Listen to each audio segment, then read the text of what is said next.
Bordar Pawb, good morning everyone. Croeso and welcome to Learning Disability Wales Annual Conference. Okay, going on. My name is Victoria Waller and I'll be your chair for the conference today. You may know me as the social media content coordinator, social media content volunteer for Gig Buddies Cymru. Got their badge on. Been with them for 5 years, so they're at the back of the room here if you don't know what Gig Buddies is about. We are, obviously we're part of Learning Disability Wales as well, so helping people with learning disabilities to have more of a social life and get out and about more, reduce isolation and just help people, lead better social lives and active social lives. I'm also self-advocate for Roaring One on Anglesey.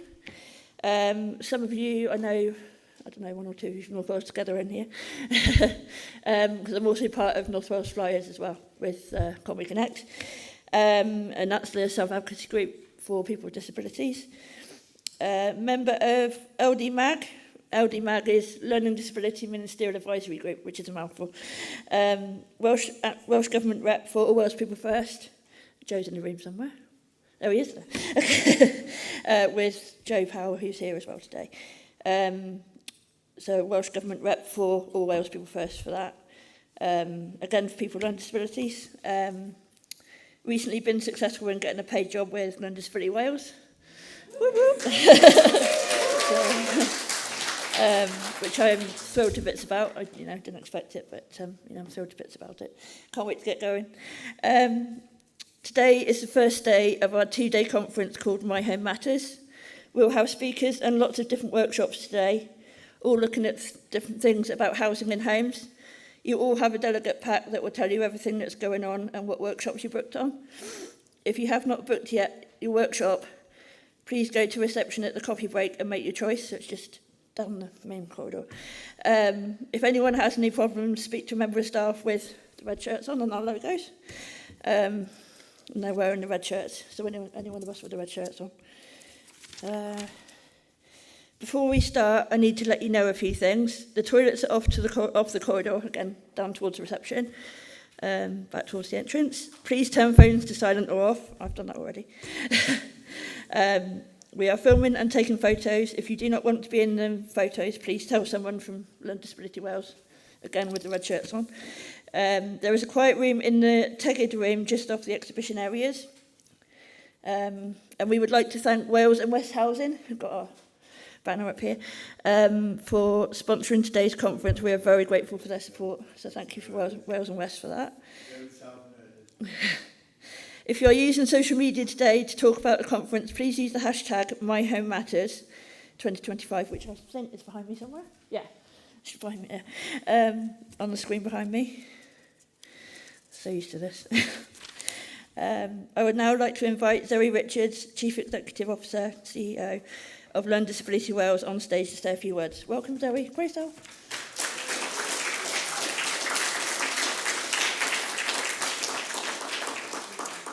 Thank you, Victoria, and thank you for agreeing to chair the conference today. It's the only time I'll have to be able to thank you, so I'm going to get that in early. Thank you. Bore da, croeso, good morning and welcome to Learning Disability Wales' conference. It's wonderful to be here to start our 2 days, our favourite 2 days of the year, I think it's fair to say, to the team at Learning Disability Wales. My name's Zoe Richards and I'm the Chief Executive Officer at Learning Disability Wales. For those of you who don't know what we do, we are an organisation that support the sector, the very vibrant sector of providers and organisations, projects that support people with learning disability across Wales. So it's really great to have the topic of My Home Matters this year. It's incredibly important at the moment.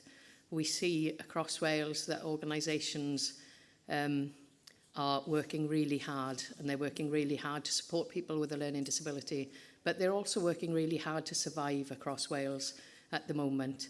And despite the challenges that we face, we still manage to fill a room with the most vibrant sector of professionals, people and supporters of people with a learning disability.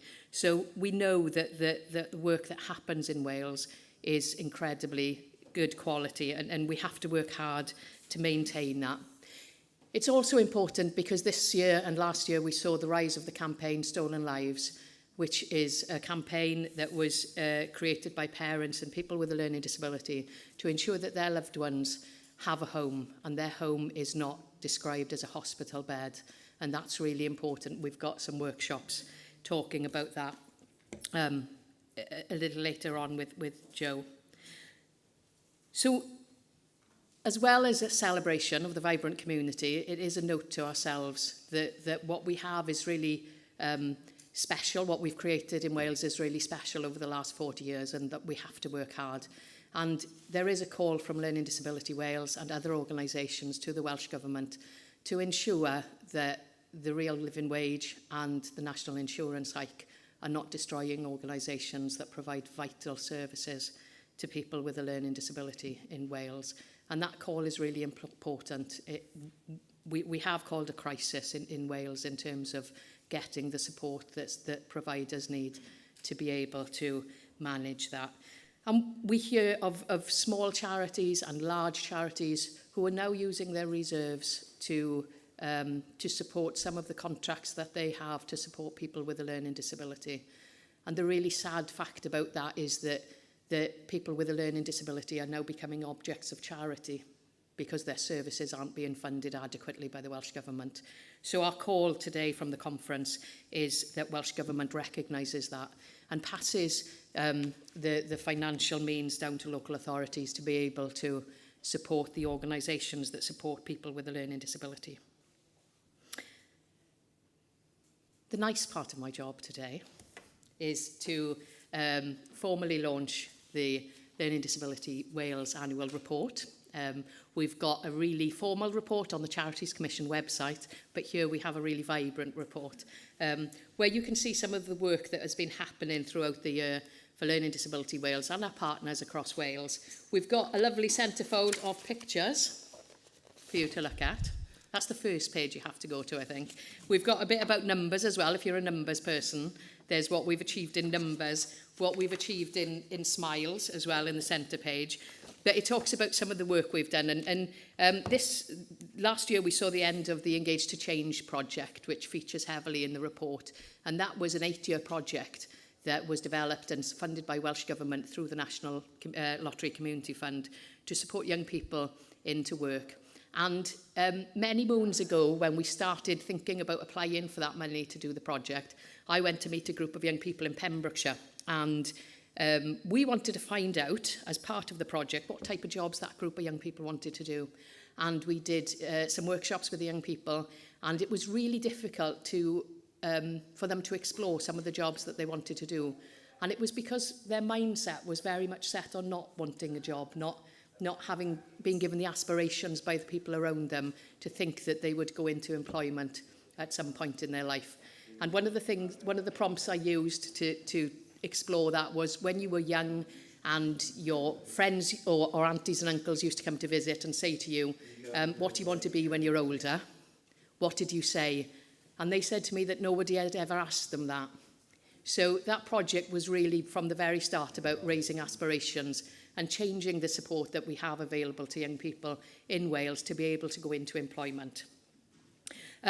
We've also had wonderful news this year after working for several years in North Wales on the Gig Buddies project that the National Lottery Community Fund will fund a North Wales-wide project over the next 3 years, and that begins very shortly. So that's wonderful news for us. That project changes lives. We met Victoria through the project, and Victoria starts working for us in the next few weeks as a paid member of staff. But it changes lives, but also it brings us as an organisation closer to you delivering services in North Wales and starts building on those that incredible network that we have in Wales. So please do take a moment to have a look at our annual report. Victoria noted earlier that all the staff are in red T-shirts, and I apologise to the lady in the 4th row there who's decided to wear red today. People may ask you questions, you may or may not know the answer, but give it a go anyway. So that's all from me this morning. Before we move on to open the conference, I would just like to thank Wales and West Housing as our headline sponsor this year, and invite Kate Porter to the stage to give a few words. Thank you very much.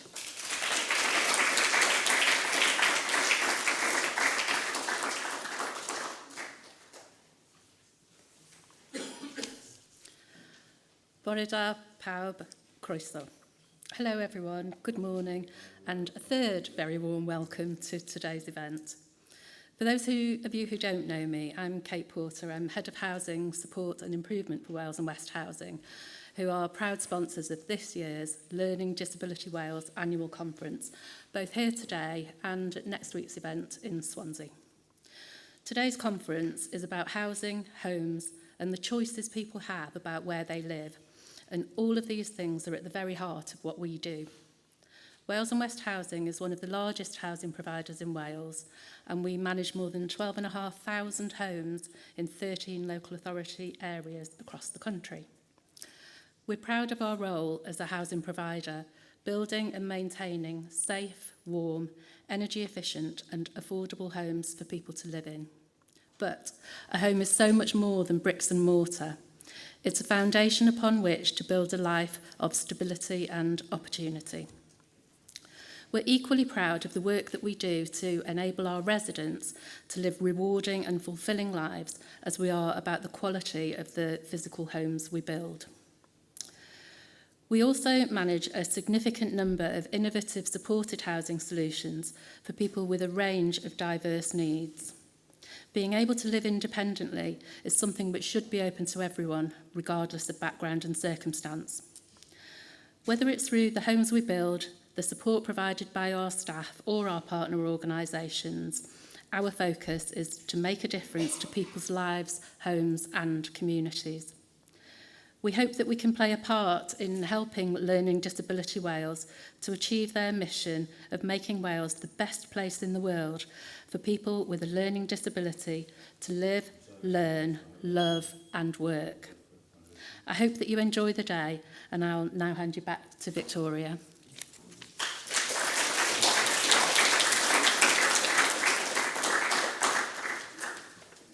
Thank you, Zoe and Catherine.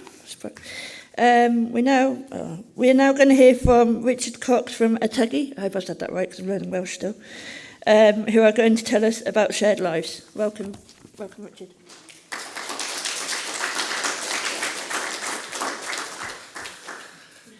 Hi, I was going to say good morning and welcome, but it's been done 3 times now, so I'm just going to skip over that. But as I did learn it, croeso, bore da. Check this. Yeah, so I'm just going to give you a bit of an overview, really, on shared lives and what it is.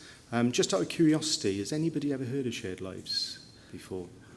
1, 2, 3, 4, 5, 6, 7, 8, 9, 10. About 10 people out of, I don't know how many, I didn't count the delegates. 360. So that's a very, very small percentage. So yes, shared lives is one of the best kept secrets, I think, in the care profession and the care industries.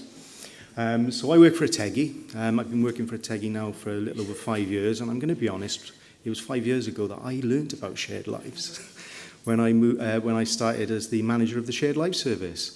And I've been in care for 30 plus years. So yeah, it is a very, very well-kept secret. So like I said, at Ategi, we've been running since 1994. We're a charity, and our strapline is supporting people to live their best lives their way.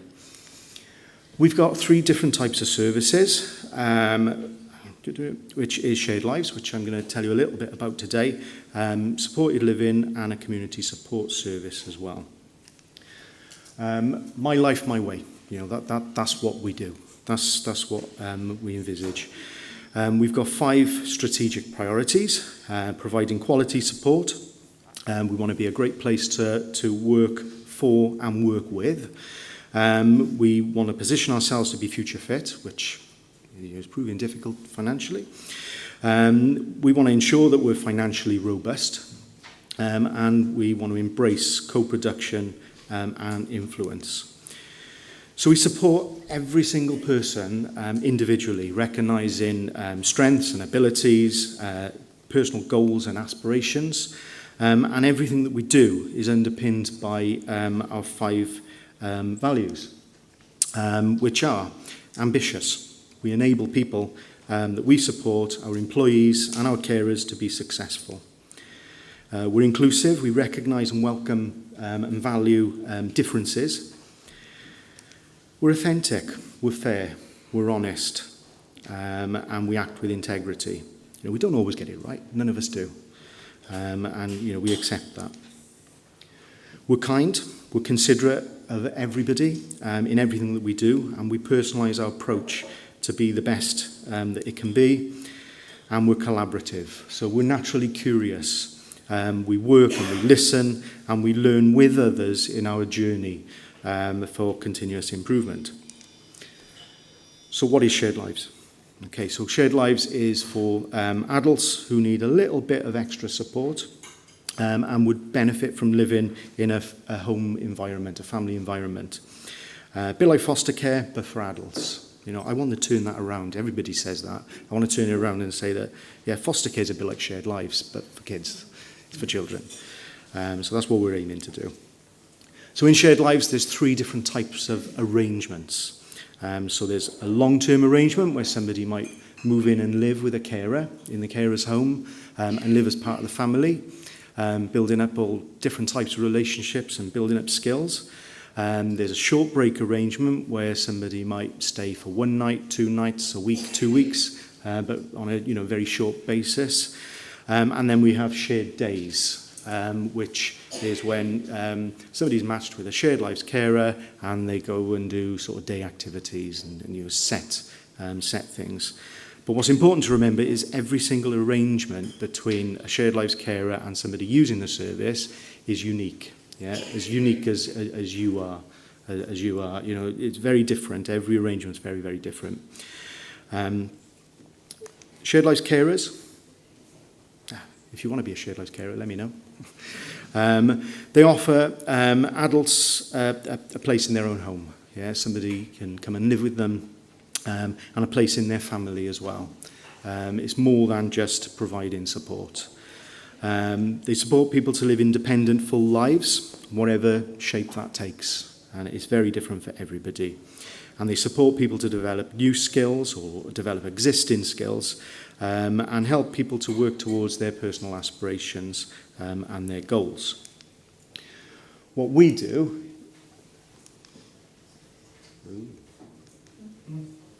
there we go, is we match people with Shared Lives carers. We recognise people's likes and their needs, and then select carers that we think would be a good match. What we then do is share those carer profiles with the person who's looking for support, and that person then can decide whether they want to meet the carers.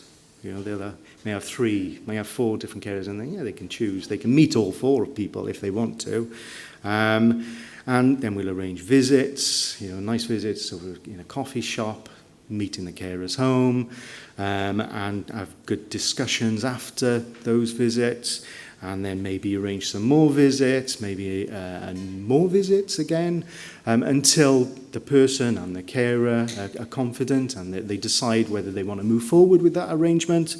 And then there'll be a trial overnight stay or another overnight stay until a decision's made. And we support the carers and the people who are looking for the support until they're confident in moving forward with that.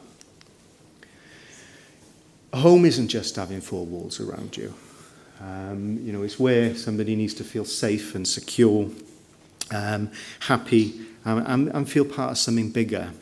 And in my opinion, and I'm biased, I know, but Shared Lives foots that bill. It's just so personal. It's about being safe, being supported well, you know, in the right way, and being included. And the choice of having where you want to live and how you live your life is really, really important. And that's the ethos around Shared Lives.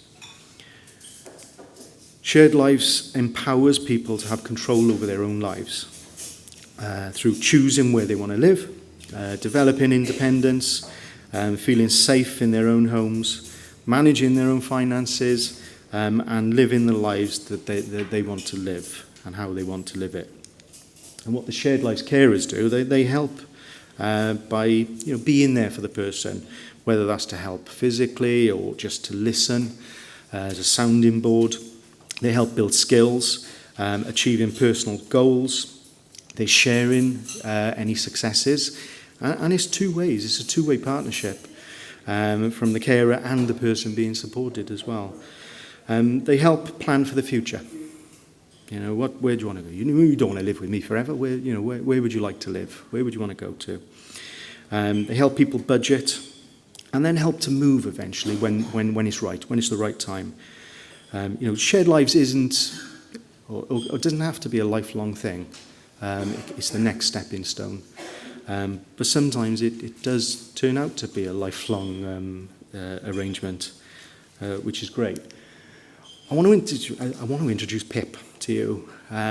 Pip was really gutted that she couldn't be here today. However, she is attending Swansea next week.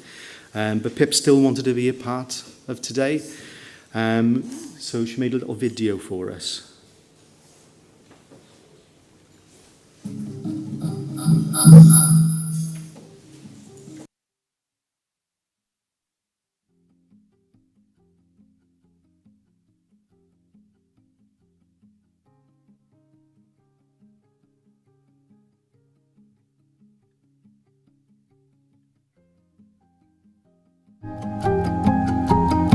I go out to match day trips.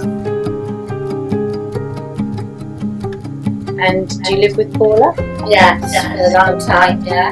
Do you enjoy living with Paula? Yes, I do, yeah.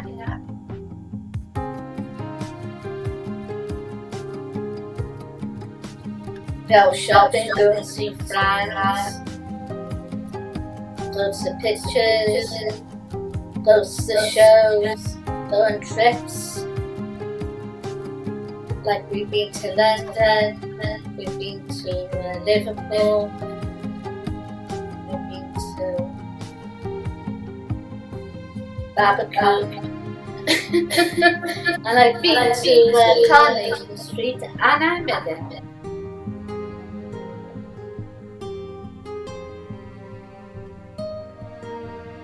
What's your favourite trip that you've done with Match? I've done the Elvis one. That's my favourite.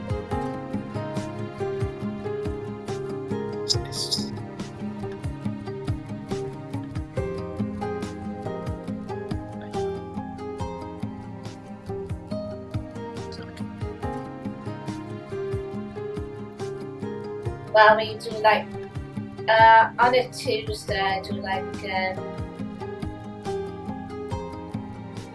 artwork. In your room here, Yeah. do you decorate it or put things in it that you like? Tell me a little bit about how you like your room to be.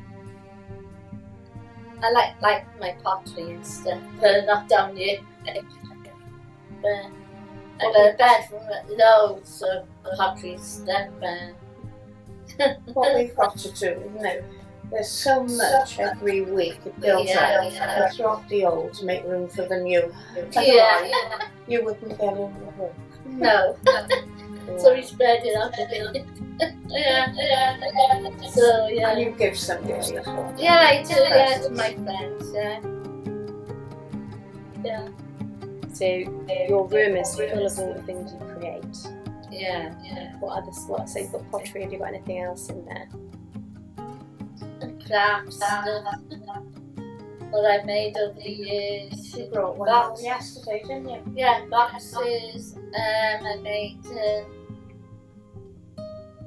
Halloween things.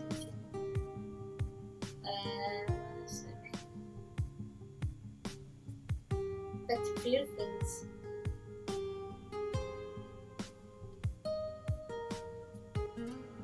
having Patch and Paula as your shared life carers, Yeah. how does that make your life better? Do you feel safe? Can you tell me things like that? Safe, I feel. Happier. And does it feel like home here? Yeah. What makes it feel like home for you? Nice and cozy. Sure. I do like it, I think.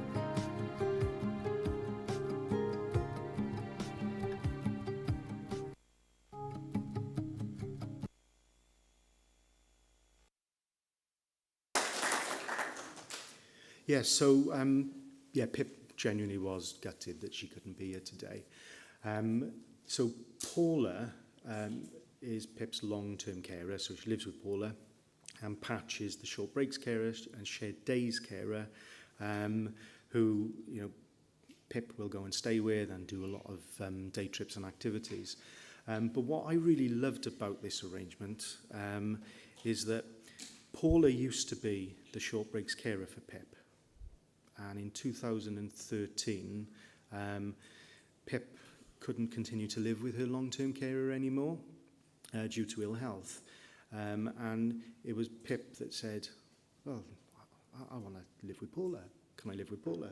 Paula, can I live with you? And then she went to a social worker and said, well, I've spoken to Paula, and Paula said I can go and live with her. And I really want to go live with her. So Pip made that decision of where she wanted to live, who she wanted to support her, and it's worked out exceptionally well. It really, really has.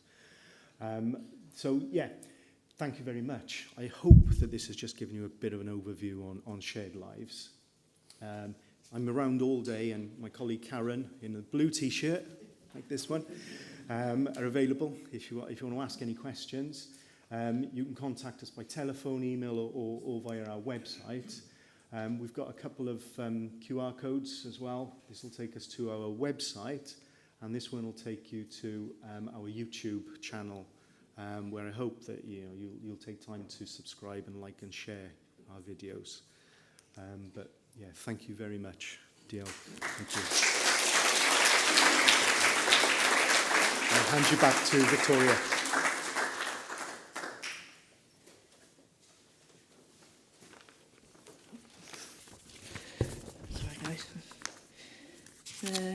Jochen Val Richard, great to have you with us. I'm learning Welsh, so I'm trying to use as much as I can today. We now have a little addition to the agenda this morning. Oh, by the way, the content that Richard was talking about will be available after the conference, before I forget. Like I was saying, we have a little addition to the agenda this morning. I now want to invite to the stage my friend and colleague, Kai Jones. Good buddies, come on.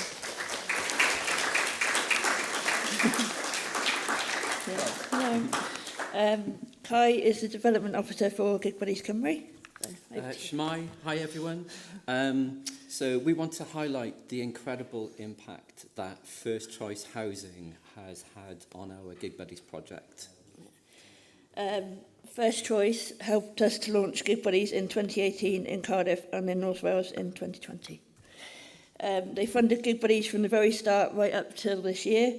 The funding has helped people with learning disability, such as myself, to have friendships and go out at night and enjoy the things that they love to do. But just as important is the support and friendship that we've had from all of the staff at First Choice. First Choice staff have always gone the extra mile, pun intended, and even ran the Cardiff Half Marathon for Gig Buddies. We want to say we will always be thankful to First Choice for helping us to grow Gig Buddies into the strong and popular project it is now. Here's a video that shows some of the many highlights that Gig Buddies have had thanks to First Choice.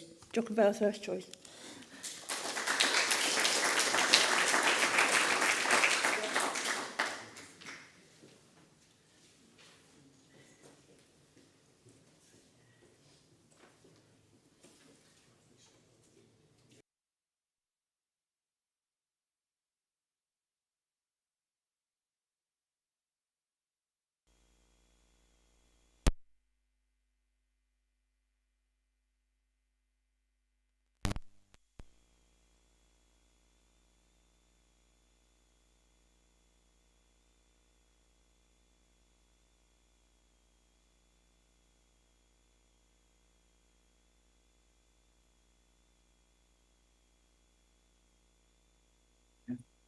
So if we just kind of get rid of that annoying echo we had earlier, hopefully we sort of out. Hi, I'm Richie. I'm a first choice tenant. I go to Gig Buddies.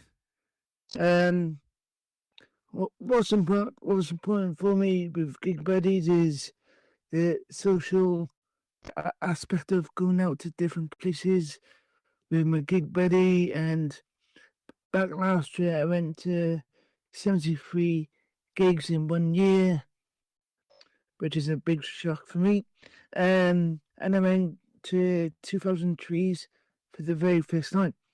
And I'd just like to say thank you for First Choice for funding Gig Buddies for all over so many years. So thank you very much.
to have improved planning so that they could develop accommodation to meet local needs. They wanted to work towards full co-production of supported living, and in order to do that, they needed increased knowledge and data for future planning. So that was our kind of starting point as a collaboration with ourselves, the charity, people from Pembrokeshire and people from Conway.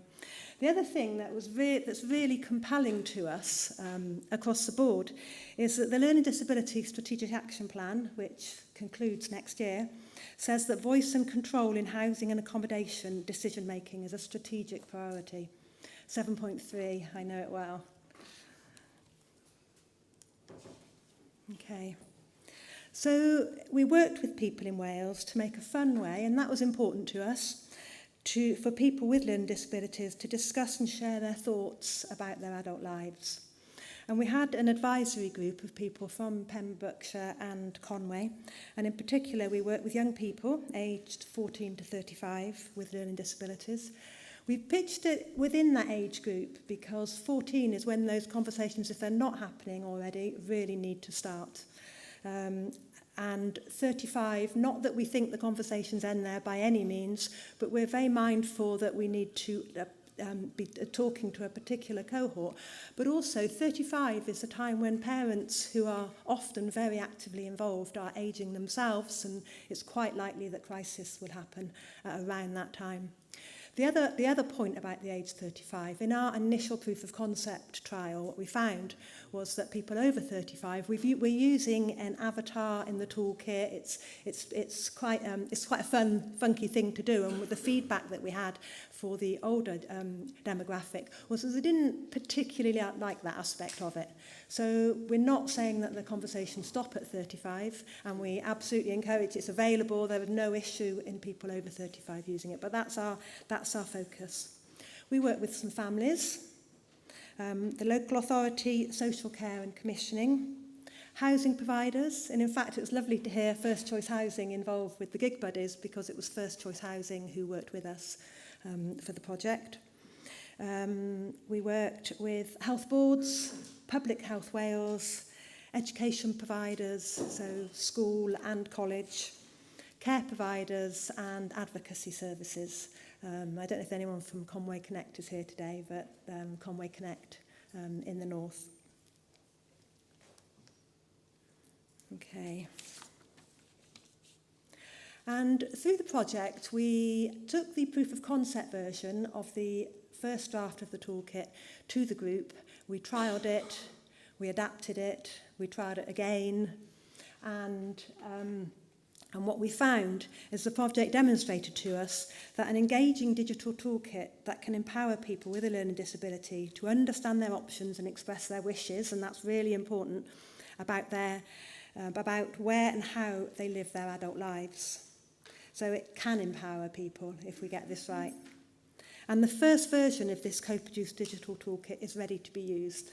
And this are some screenshots of kind of what it looks like. And you'll see at the top here, look, this is John, the avatar of John. And that's been a really fun thing to do, because what happens is somebody would use the toolkit, John, and this is what John thinks who John thinks he is. And over time, John might change. So you can change your avatar. And it's you going on the journey with you. We very much see the toolkit a bit like your passport that goes with you. It's digital, so there's no time frames. Use it as often or as little as you like. So there's John. And of course we can use it laptop, tablet, telephone. This is kind of just giving you an idea of what it looks like. As part of the project, the people that use the toolkit and those of us supporting, these are some of the things that they said about the toolkit. So we very much felt that it gets the conversation started. Now, our charity, our long-term vision is a country where adults with learning disabilities have real choice about where and how they live. Now, we're not there. We're not there yet. But what we as a charity have done to start off with is say, hang on a minute, there's loads and loads of good work going on, and we've heard about some of it today, and we'll hear more about it as the day goes on. But who's actually taking a step back and finding a solution to What is it that people actually really want now and in the future? And your brains might be doing if it's digital, that's going to be helpful, but we'll come to that. We'll come to that in a moment. But what the toolkit currently does, and it's just in its very first phase, is it gets the conversation started. Now, I personally believe, as a parent of somebody who, 2 boys, now adults, who don't have learning disabilities, when they were 2, I was saying things like, when you've got your own house, I'm going to leave my shoes on your doorstep. And I've been saying that all the way through, and I'm still saying it. I'm not leaving my shoes on the doorstep, message to me. But those kitchen table conversations generally are not happening in households where there are young people with learning disabilities. And until we have that, our mission, our vision of a world where people with learning disabilities have real choice won't be achieved. So this toolkit is to get the conversation started. The other thing that people really liked about it is it puts the young person in control. It could be on their telephone. They may use it at school on the laptop, and then when they get home, they might show their family, this is what I did at school today, can we have another go? A sibling might come home from university. But that young person is very much in control. And we've said as well, and it's really clear when you look at the toolkit, nobody is telling anybody that they need to move. We're saying it's good to use the toolkit even if you don't want to move at the moment. It's reassuring, everything's fine. Let's do it every day. Let's do it once a year at the annual review, whatever you like. But things will change at some point. So let's just keep that conversation going so that we don't have that, looking to avoid that crisis, really. And it reminds you that changing your mind is okay. And that we all do it, we do it a lot anyway. I do it daily. But actually, if you imagine over a 10-year period, you change your mind loads. And that's absolutely to be encouraged, really. How do we ever know? Nothing is permanent. In fact, as you were saying just now, talking about shared lives. And it reminds you in that. There's no, I said this and therefore it's got to happen or going to happen. It might not. It's just what I fancy at the moment. And I think that's really important. You can use it as often as you like. Our max was somebody used it 40 times in one day. Oh, that was a busy day. And you should use it as often as you like, with as many different people as you like, because what we're probably all aware, we've experienced this ourselves. We tell one person something, and the next day we tell another person something else. My background is in education, post-16, further education, and I've chaired so many meetings where a young person said, oh, I love it here. I love now living with my friend Samantha. It's really good fun. We'd love to live together forever. And then the next day in a review meeting, Mum's there. Oh, yeah, I want to live with Mum. Yeah. And Mum's kind of going, yeah, you want to live with us. Because there's a fear, understandably so.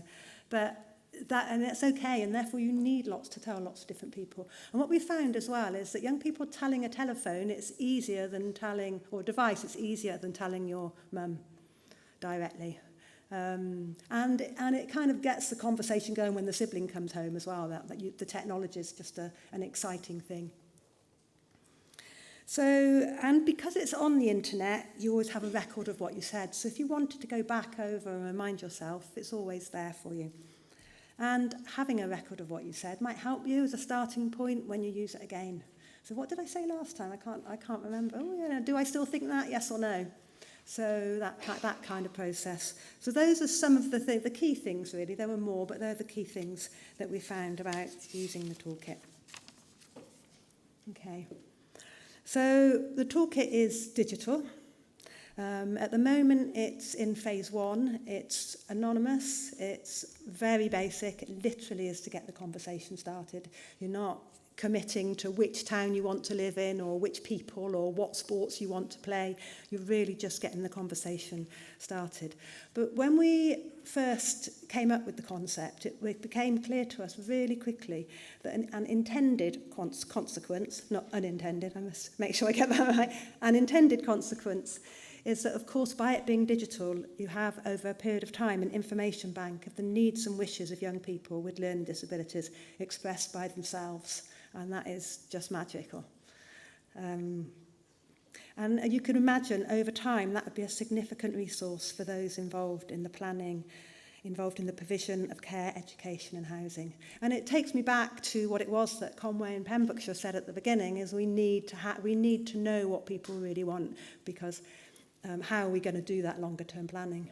And it's an interesting one, because from a data point of view, that our charity doesn't provide houses. We're not at the end of a telephone to help people that are in crisis. What we're saying is we've got a tool that can get the conversation started. That'll feel nice today for lots of people. It will raise some real challenging issues for lots of other people. But ultimately, imagine what we could do in 20 years' time if we knew what individuals want, and then if we took, I don't know, a local authority. Let's take Wrexham area. Imagine if you knew what patterns are being formed from the people from Wrexham in terms of who they want to live with, where they want to live, what things they like doing in the daytime. It would become fact. And taking us back to that 7.3 in the Learning Disability Strategic Action Plan, well, that's choice and control. But we're here for the long game. We know it's not a quick solution. So that data, whilst it's all about empowering young people, that data could be so useful. Okay. In terms of the project, what we found, there's a report actually on the Improvement Cymru website. The full report is there if anybody wanted to have a look at it. But the two key findings that I want to share with you today is that co-production is a highly effective way to create a toolkit that is person-centred and sustainable. And then this next bit's really important because it complements the objectives of personal and professional support networks. And we were really clear that we wanted to do that right from the outset, because there's an awful lot of really good work going on there. We just need to bring it together. And by having that advisory group of people from all of those support networks, we're able to make sure our priority at the outset was that we don't conflict, but what we found is it actually complements. So that was really, really compelling. And also that third sector is an effective vehicle for managing such projects, because we don't have other service pressures. We've got one vision, and it's about people with learning disabilities having choice and control. So we can focus on that. So, and the third sector is a great place to have that. How am I doing for time? Okay. Yeah, super. Okay. And here we have a group from Conway Connect, and Rhys, our ambassador from Pembrokeshire People First. Okay, so thinking about the challenge now, that toolkit is available now in its rawest form, phase 1. We've got plans for phase 2, but the Get the Conversation Starter is there on our website now, and you've got flyers on your chairs in terms of accessing it. You'll see it as a pop-up when you go onto our website. Our biggest challenge now is, despite unanimously positive feedback, and I'll quote an example. In fact, it was Pembrokeshire College. The learners are asking, when can we do this again? Like, they're loving talking about themselves, doing it as a group, putting it, but owning it themselves, and they're asking to do it more. So despite unanimously positive feedback regarding the need and appetite for the toolkit, because I think this is not, in terms of having that data, it's become essential. I don't think it's a nice thing to have. I think we're in a world now where that's absolutely critical, particularly what Zoe was saying about the financial situation at the moment. It really can be quite a significant cost saving if we get it right in the long term. So the biggest challenge is for the workforce to embed this person-centred approach. So we know that we've involved all the right people so far. We know that there's a need and that there's appetite. We know that people with learning disabilities enjoy using it, enjoy having those conversations. But the reality is it's really a challenge for the workforce to change practice to support it. And I understand that's not uncommon, and I totally understand how busy everybody is. There's overload. And I've spoken to a few people today who have just said, oh, it's so lovely to get out of the office and be in this environment. It gives you a bit of headspace. So when you're back in your roles, it's really difficult to have to think about changing something that you already do. And I totally get that. But it is a challenge. And the next point on here is, people are dealing with crisis management. We get that. And I've quoted, when people get to 35, parents are getting older. Crises are happening all over the place. We're going to the workshop in a moment, which is about hospital beds. And, this is could be a solution longer term, or one solution longer term. But what we're looking at as a charity is long-term provisioning and planning. So again, without all of the noise of everything else, we can focus on the longer term. But we need the people on the ground now to be using it so that we can, so that exists. And why not? Like I say, people with learning disabilities are enjoying it. But because that long-term provisioning requires the data, the voices directly of the people with learning disabilities. And gathering data requires all stakeholders to be actively involved. Parents, social care, education, advocacy services, it's there and available.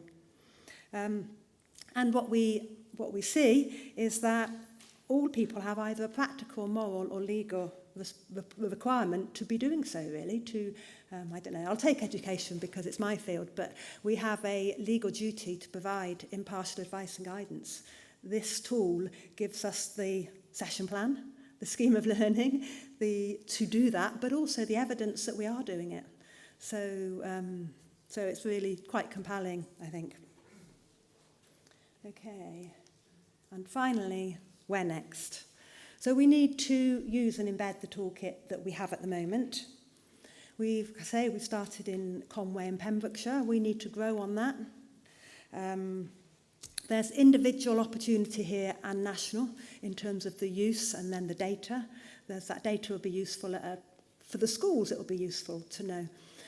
Any question, you might be going through your minds, what about the data? Who owns it? The data is owned by the charity hold it, safely, of course, and it's the only person that can freely share that data is the young person.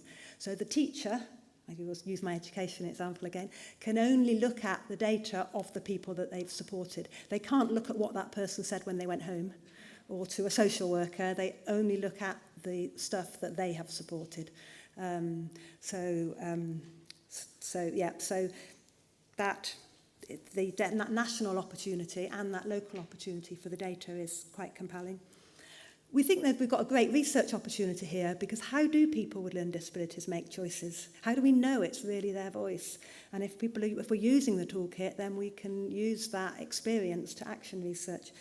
But also, we've just as a charity started a project with an organisation called Impact, who are the UK Centre to Improve Adult Social Care. And I'm chairing a network for Impact that's titled Using Data to Improve Services.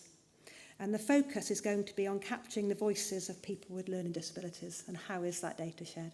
What I'm not allowed to do is say, and here's a great toolkit, because it's linked to the research piece. And ultimately, long term, going back to our original vision, is we need to be empowering more people to have that choice, voice, control, as the Learning Disability Action Plan says. So that's where I am. I have no T-shirt, but black and sort of brownish dress. I think I'm the only one. So any questions, I'm around for the rest of the day. Spread the word. Ideas, we're totally open. So, please do work with us. Thank you very much. Oh, I can go on the next slide.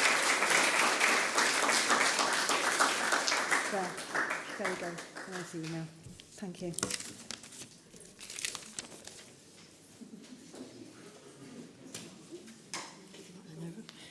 Thank you, Louise.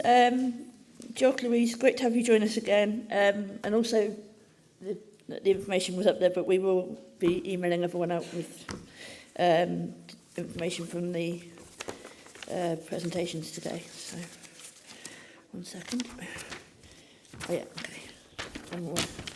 From where I am. We're now going to have a short break. Refreshments are served in here, already on the tables over there. Please go and visit our exhibitors in the main hallway. So when you came in the main reception, they're all along there. And, go and say hi to them. Remember, if you have not chosen your workshops, please go to reception, again, at the end of the corridor, during the break and make your choices. We will start back here in 20 minutes. Jock and Val.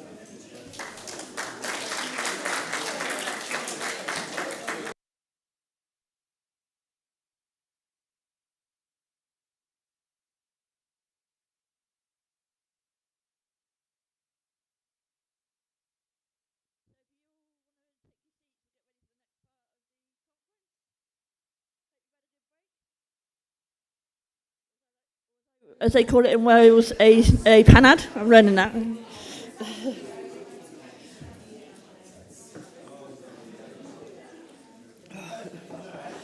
Very, very thirsty job this, doing.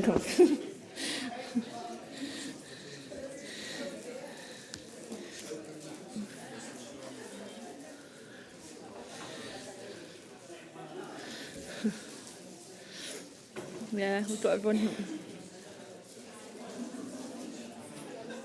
I don't know if anyone can hear me in the hallway, but we'll get ready for the next part now. Oh, thank you, thank you. I would have a loudspeaker now. Yeah. Okay, hope you all enjoyed your workshops, and a big thank you to all our workshop leaders this morning. Now going to welcome Rhys Roberts. Yeah, Rhys Roberts from Wrexham County Borough Council, who's going to talk about his work on quality check-in. Please welcome Rhys to the stage. Rhys.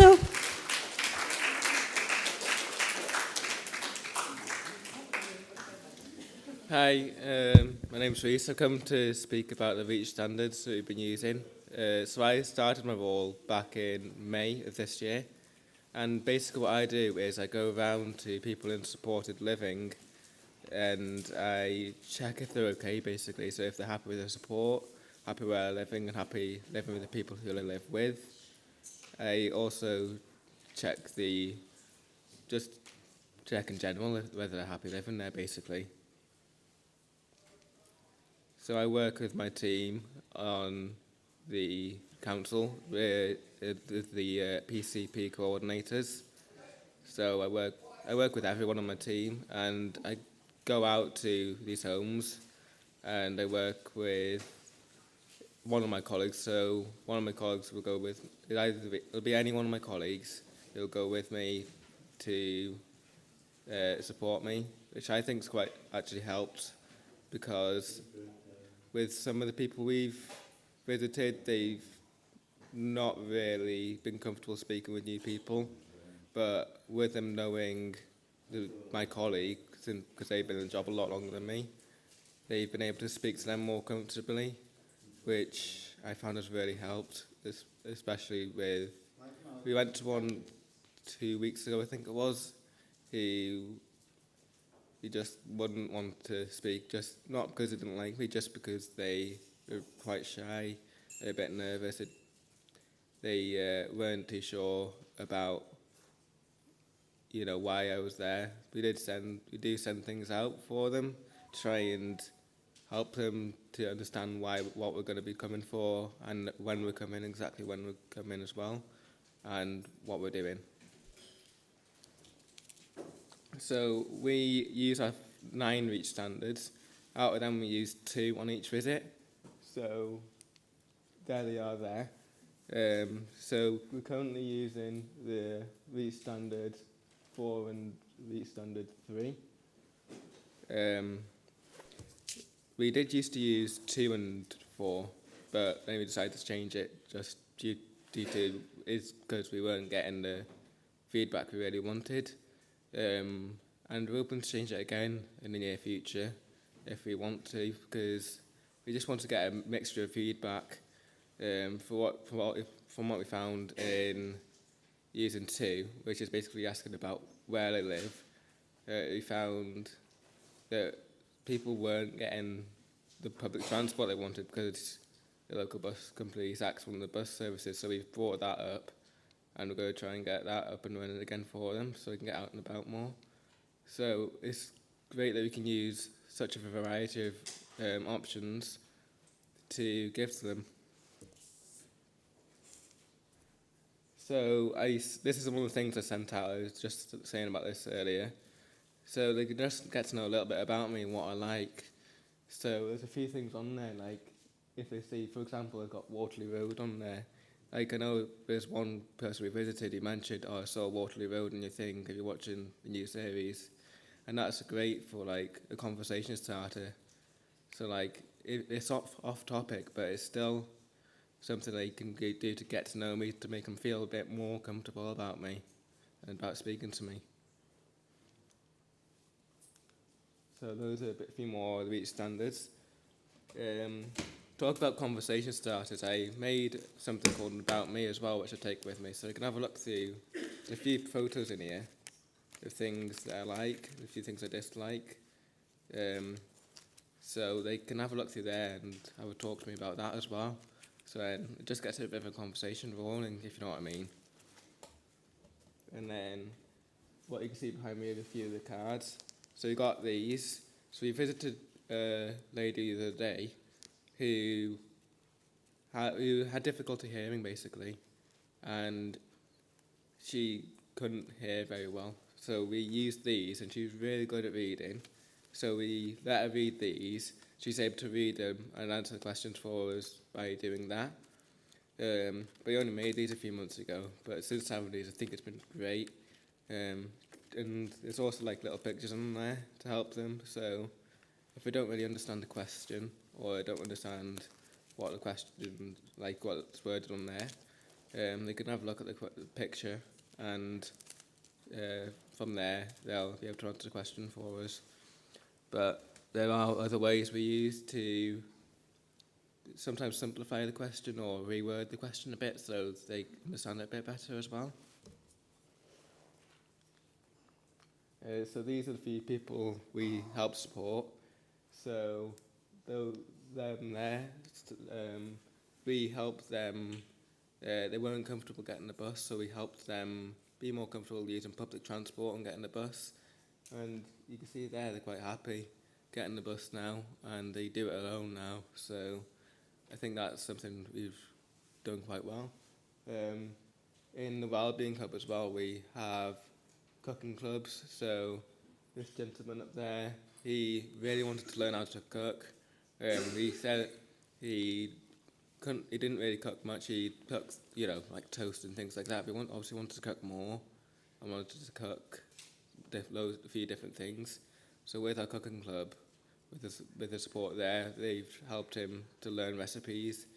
So you can see he's cooking something. I think it's spaghetti bolognese or something.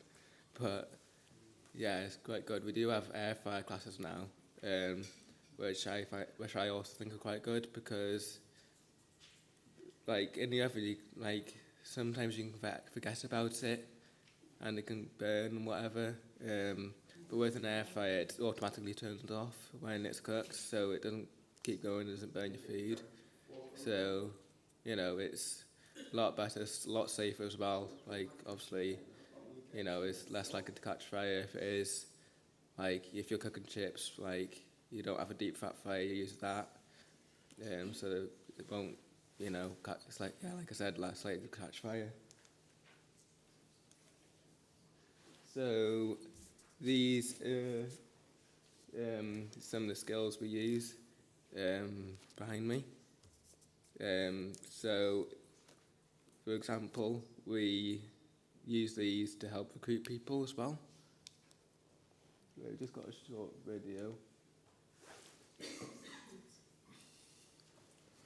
About 5 minutes long, so shouldn't be too long, hopefully.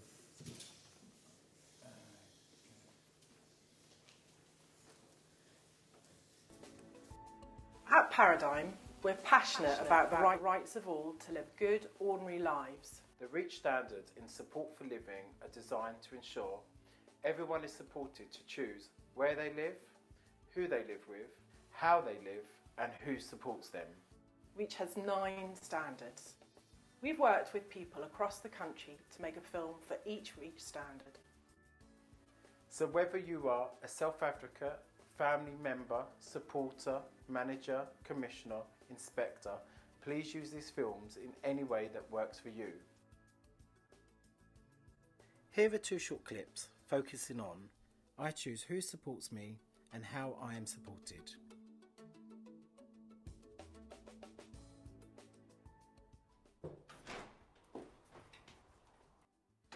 Hello? Hello? Hello? Hello? Hello? Are you here, Bruce? Hello? Oh, hello, Bruce. I'm Joan. I'm a little bit early, but I'm dead excited to be here. Well, Holly's leaving, so I'm going to be your new support worker, and I'm going to be spending a lot of time with you. I've got lots of amazing ideas. Is Holly here? Is she? Hello. Oh, hello, Holly. Hiya, I'm here. Hiya. You all right? Joan. Yes, You all right? yes, Did you I'm find us fine. all right? Oh, no problem, yeah. Oh, good, great. Great. I know Joan's just telling you what she's here to spend the day with us because I'm leaving. I haven't had time to tell you, which I know is quite sad, but Joan will support you once I'm gone. He's like that. Yeah, he's like that all the time. Right. You'll get used to it. What do you think of the support here? Have a chat about it. Take 2.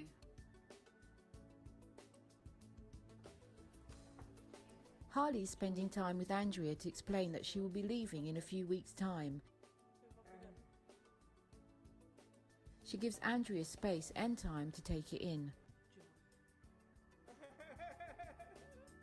Using communication cards, Harley finds out the qualities Andrea wants in her new support worker. You have to make sure to take the pub, mind. In there. We've got a pub in there. Can you see? And somebody who's friendly. She wants someone funny, friendly, and who will help her cook. Together, Andrea and Harley create a job advert. Andrea is part of the interview panel. I go to all the top restaurants in Newcastle and things like that, so she could pop along. Andrea's photo book is used as a tool for discussion. With a group of friends and say she wanted a lunch spot to eat with us, and as long as she was, there was somewhere for her to sit and have something to eat, that should be fine, I should imagine. So why do you think Andrea would choose you? I think obviously Andrea comes first. Whatever she would like to do, I'm quite happy to go along with. Because it's really, really important to Andrea that she gets the life that she wants to get. Of course. And that we don't have staff coming on board who put limitations on that. So that's really, really important to us. As part of the interview process, each candidate has to do a practical exercise with Andrea. This is to see how each person is in action.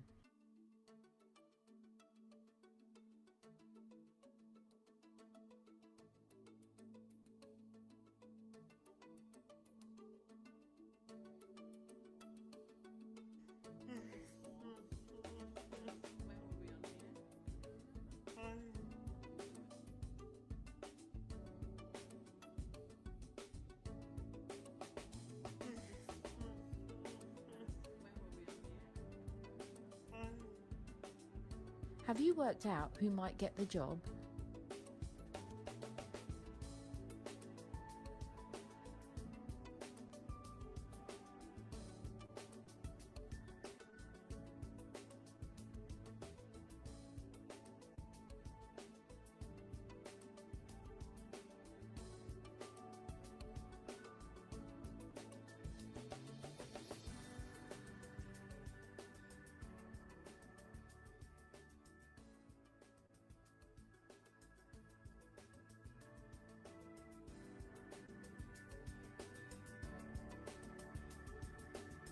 So what's different about this support? Thanks to everyone at Community Integrated Care.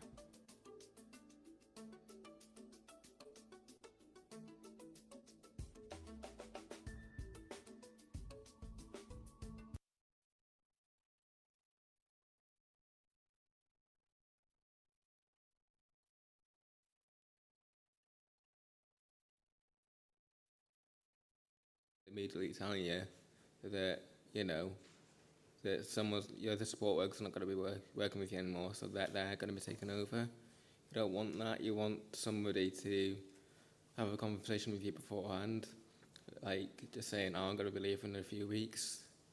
You're going to have a new support worker, you're going to help recruit them. So you're going to put an advert in, social media or local paper to help choose someone. So we want you to decide what you want them to be like. So when that lady was working with Andrea, you could tell she she was there helping, choosing off the cards, what she wanted in personality-wise, what she wanted this new support work to be like. It's not just things like that. You know, like when she's speaking to that guy before, they just said, oh, he's always like that. He probably wouldn't be if, you know, he'd have told him things beforehand, let him plan ahead. Like, with people living in support living and living with additional needs, it's a bit hard for them to get used to something new. So if they're planning ahead, so they know they're going to get something new, it might be a bit easier for them, and I know in a lot of people's case it is a lot easier for them. As well, with things like cooking, you know, as mentioned before, people like want to cook more, but they've not got the support for it.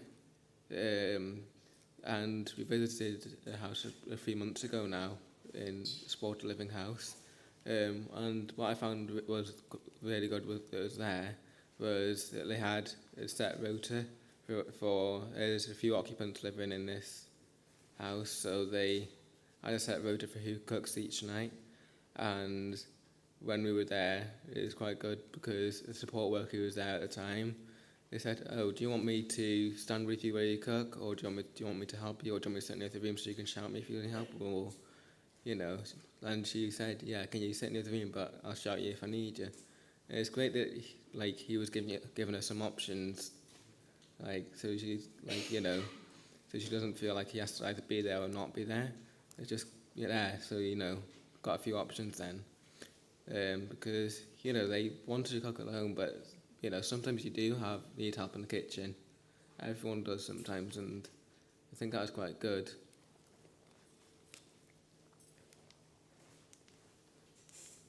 So these are a few photos of things we've been doing as well.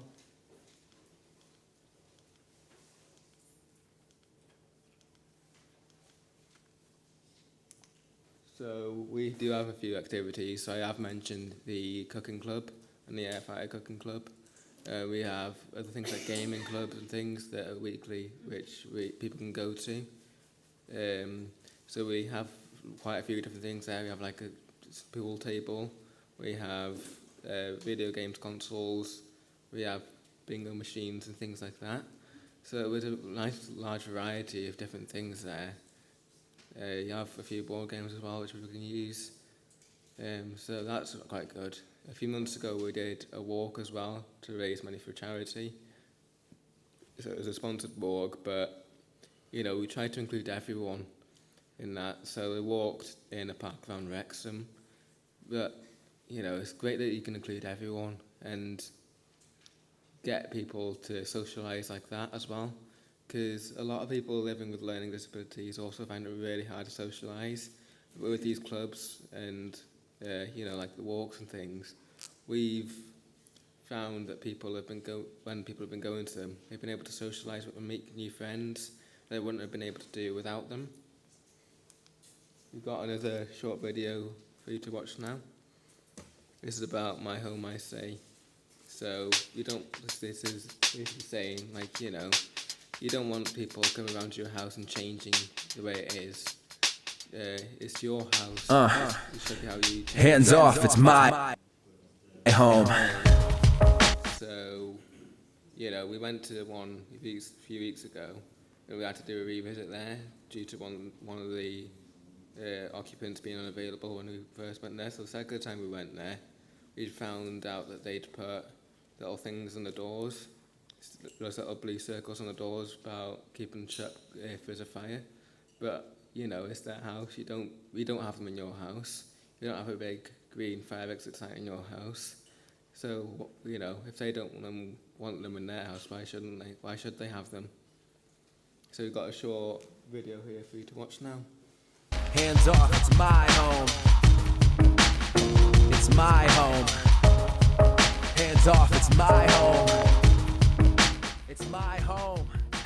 I don't have a schedule tacked to my wall. I don't expect to find one anywhere at all. If the telephone is ringing, I pick up to see who calls. I don't have great big posters about slips, trips, and falls. I decide what happens when I go to bed or eat. I decide who enters in, which people I'll greet. I decide on furniture, which bed, which bath, which seat. I decide the temperature and when to turn the heat up. All the things around my house belong to me. I don't have strangers coming in, changing channels on my TV. All the mail I get is opened by the addressee. I have dominion in my castle, have my privacy. I don't use my home for meetings, trainings, or interviews. The colors in my carpets are my favorite chosen hues. All records kept about me are accurate and true. And if I really wanted to, I'd own 100 pairs of shoes. I will make my choices, I'll make my own decisions. And any plan I make contains my own wishes and visions. Any person in my home is here for my permission. No office do I have here, no rules and no restrictions. I decide who to employ to a vacant situation. I decide on where I want to store my medication. I have the right to keep my mother out my accommodation. And I don't need to have a weekly fire evacuation. No risk assessment stop me from trying something new. I make my own mind up about everything I do. And when I need support, I'll let you know if it is you. Hands off, it's my home, or Sam Sly and I will sue.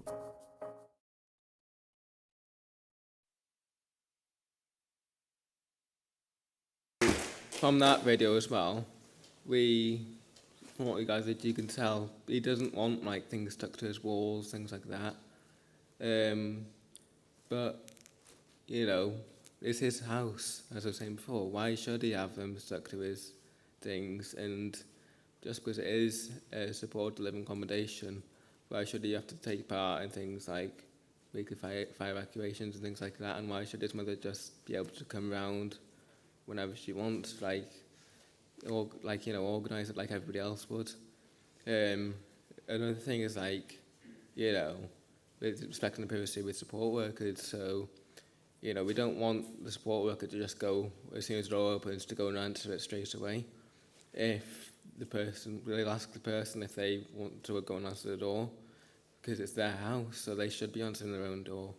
There have been cases where the occupant will say, "Oh no, can you go and answer the door, please?" And that's absolutely fine. But it's all you should always ask. It's the same with opening post. So it's the same lady who visited the other day, who was saying about, so one of them had quite bad arthritis, so she was unable to actually open a seal on her post. So the support worker would, open a seal for her, and then she'd then pull the post out and be able to read it. But it's great to have the support workers there, but support workers are great, but you don't want them doing everything for you. They're just there for if you need them, basically. So there's another look of our REACH standards there. So there are 9.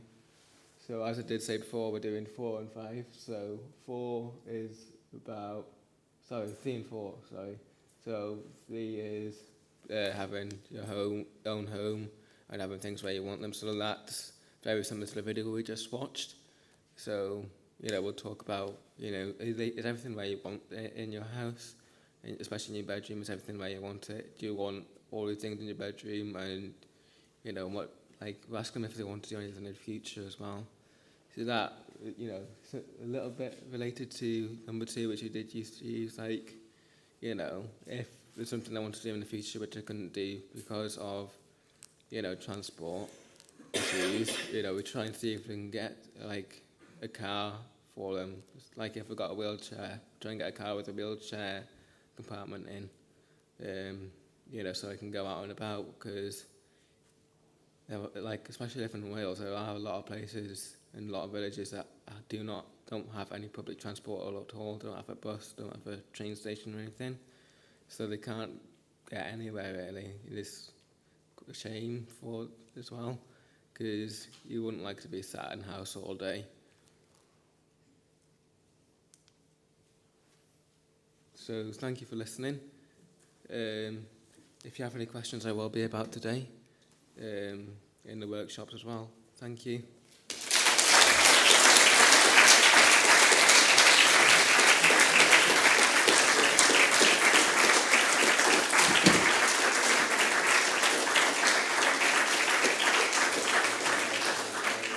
thank you to Reece from Wrexham County Borough Council. I struggle saying that sometimes, it's a mouthful, the Wrexham thing. We now have our first workshop session of the day. A reminder of your workshop choices in your delegate packs. I don't have one here, but I'm sure you all have one. So please make sure you turn up at the right one. Learn Disability Wales staff in the red shirts again. Here to help you find the right room if you need help. After your workshop, we go straight into lunch, which will be served here, where you are. Do you reckon, Val?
From highly acclaimed Hijinks Theatre, because I know you guys are all winning. So, if you have seen Hijinks before, you already know this. But if you are new to Hijinks, don't expect to just sit back and watch. You will have the chance to be part of the drama.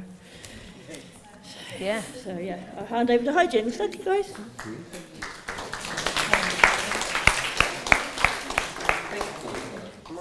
Am I there? My voice is loud enough. I can be loud enough. Is that okay? Try this? I can try this. I'll try this. Hello. Hi. Hello. Yes, we are Hijinks Theatre Company, and it's amazing to be back here. We always say that the LDW conference is one of our highlights of our calendar, and we really love being here. Nice seeing so many familiar faces from LDW conferences in the past couple of years, as well as Conway Connects, and it's really nice to be back here to do this with you. So yeah, like was said, you're going to be getting involved a little bit in this. So I'll explain a little bit about that in a moment. But first and foremost, if you don't know us, hello. We are Hijinks Theatre Company. We are a part of it. It's a much bigger kind of network all across Wales. We're kind of the North contingent, in brackets. So the work we create is inclusive, it's diverse, and it's really dynamic. We create productions that tour the UK, that tour worldwide. For example, we've just had a show, well, it's probably the 10-year anniversary of a show called Meet Fred, lovely puppet show, that's just been to Japan. We've been to Kyrgyzstan earlier this year, and some people may have seen one of our tours recently called Housemates that's just been touring Wales, which had lots and lots of brilliant success. We will be touring Meet Fred next year as well, but I'll explain a bit about that at the end. So my name's Owen Pugh. I'm a freelance facilitator with Hijinks. I'm also a freelance actor and audio describer as well. I'll introduce you to the rest. Well, actually, no. The rest of the team can introduce themselves. Thank you. Hi, I'm Faye Wiggin and I'm a professional actor. Yeah. Hello. I'm Holly. I'm a professional actor as well. I'm also the creative coordinator with Hijinks in North Wales. Great. So these guys are going to be acting for you in a moment. But before that, a little bit about the project. So we were kind of engaged by LDW to present to you at the conference today, and with My Home Matters being the theme. So we've spent the last few months in our academy sessions. I should probably highlight academy. So Hijinks is kind of over lots of different echelons. We do training, we do shows, we do all sorts of things. But our training aspect up here in North Wales is called our North Academy. So actors such as Faye, there's about 12 of them, twice a week meet up and we do all sorts of acting activities, a whole plethora of things. And this was one of the activities that we were working towards, this project. So we've spent the last few months talking about what matters to them about their home. And we've had so many amazing conversations, so many things came up, so many things we didn't know as tutors, as freelancers as well, about our actors and what's important to them about their homes. And one thing that came up quite a lot was independent living, which is very different from all the individuals in our group, and that's where this scenario and script came from. A lot of the work Hijinks produce and create is all it's all devised. So that was the process we used through this. We devised it together through these themes. So, a little bit about what we're doing today. It's called Forum Theatre, or Forum Light as we like to refer to it. So you're going to be seeing a scenario played by Faye and Holly. Now, Holly's playing a character called Alex, who is a support worker. She's going to be coming into Faye's supported living flat in a shared house. Faye is playing a character called Charlie. So that's the scenario, and this is her flat. So this is her environment, her home. You're going to see it in its entirety. So the scene in its entirety. Then we're going to be asking you to rate it from poor, fair, and good. And that's not about their performance. It'll be brilliant. Always is, especially from Faye. But what I want you to see is how good is the interaction? How is that? Is it a fair interaction? Is it good? Is it poor in terms of how effective that communication is? And then we're going to see it again. But this is where it gets a little bit interesting, folks. So the next time you see it, unless you stop it, you will see exactly the same scenario play out. You, as a very active audience, will have to raise a hand and say, stop, at whatever moment you feel could be changed. Something could be different. Sometimes when we do this, we ask our audience to change and affect the individual, the worker, the support worker, somebody coming into the scenario. But in this, guys, we want you to try and affect Charlie. How can Charlie have how can they have more agency? What tools could they use to help in this scenario that you're going to see? Because it's not a particularly nice one. So that's on you as the audience, to be nice and active and watch and listen. If you stop from the very start, that's fine. And we shall work our way through, and we may jump to and fro the scene. Are you guys ready? Yes. Are you guys ready? Are we going to ask people to get up? Oh, yes, sorry. So when you say stop, it would be absolutely amazing if you could come up and take over the role that Faye is playing. So I'm going to ask you what your suggestion is. Then it would be amazing if you could come up and do it for us. And we'll just spend a little bit of time on that little moment to see if it can change it for the better, the scenario. So there's no pressure on you. We're all nice people, aren't we? Aren't we? Yeah, we're all nice people. Great, that'd be amazing. So the first time you see it through, don't stop it. It'll be the next time. Great, you guys ready? Yes. Fantastic. Yep, I'll let's step go. out of the way.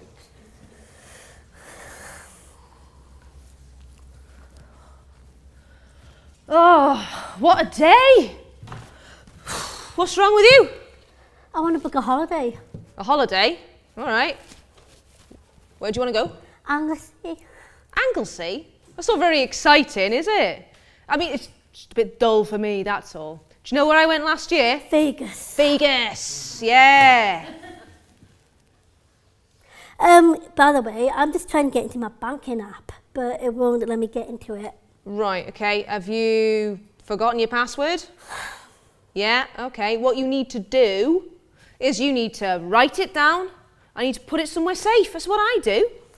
Well, I'm trying to book a hotel, but before he fills up. Okay, well, have you asked your mum to do it for you? I don't want her to do it. I want to do it myself. All Independency. Yep, fair enough. Well, what do you want me to do? Your help. All right. Okay, fine. So, what is your password? Promise you won't laugh. Yeah. Furry Panda 2062. Furry Panda? Yes. No, yep, fine, yeah, okay. Nope. You sure it was the right number? Right? Nope. Was it furry with one R or two? Two. Furry Panda. Nope. No, and it's locked you out now, so... What you need to do, yeah, just give your bank a call and they will reset it for you. I don't like talking on the phone. It's a phone call. Look, if you are going to be independent, you are going to need to manage your own money. What? Yeah? That's fine. I'll call him for you, all right? Hello. Hi. Yeah. I'm calling on behalf of Charlie Thomas. Yeah, Charlie has locked herself out of her banking app. Yeah, well, I'm a support worker. Yeah, she's got a learning disability, yeah. So you need to speak to her. Right, okay. No, they need to speak to you. They need your code. Well, I don't like talking on the phone. No, Just you're give gonna me have the phone. Yeah, 26. Thank you. Oh, yeah. Yeah? Oh, that's great. That's brilliant. No, thank you very much for that. Sorted. Fantastic. Sorted it for you, yeah? Your bank have emailed you with a code. I don't use my email. What do you mean you don't use your email? You're going to have to start using your email, aren't you? No, do you know what? It's fine. It's fine because if you're not going to use your email, you can go into your bank and they will do it for you there. But the nearest bank to me is closed. Well, that's not my problem, is it? Like, it's not my bank. It's not, and actually, my shift is coming to an end anyway, so look, you're going to have to take this up with Julie. She'll be here in a minute and she will help you out. You need to keep better track of your stuff. Oh, look, I know you're trying. I'm not saying you're not trying, but look, Julie told me that you lost your bank cards and you lost your bus pass last week. Yes, I left it on the bus, all right? Exactly. Look, supported living isn't for everybody, all right? What? Well, it just doesn't work for everyone, does it? Do you know what? I spent so hard to get this house and I love living with my friends. Yeah, I know that. But, like, your mum, she's not going to mind if you need to move back home. No, that's not the issue. I don't want to live with my mum. I want to do it by myself. Yeah, fine. Yeah, I get that. Well, do you know what? Julie will be here in a minute. My shift's over now. I'm sure she'll help you out. I'm sure it's all going to be fine, yeah? But just don't lose anything else. You'd lose your head if it wasn't screwed on. Excuse me? Oh, sorry. Yeah, I'm off.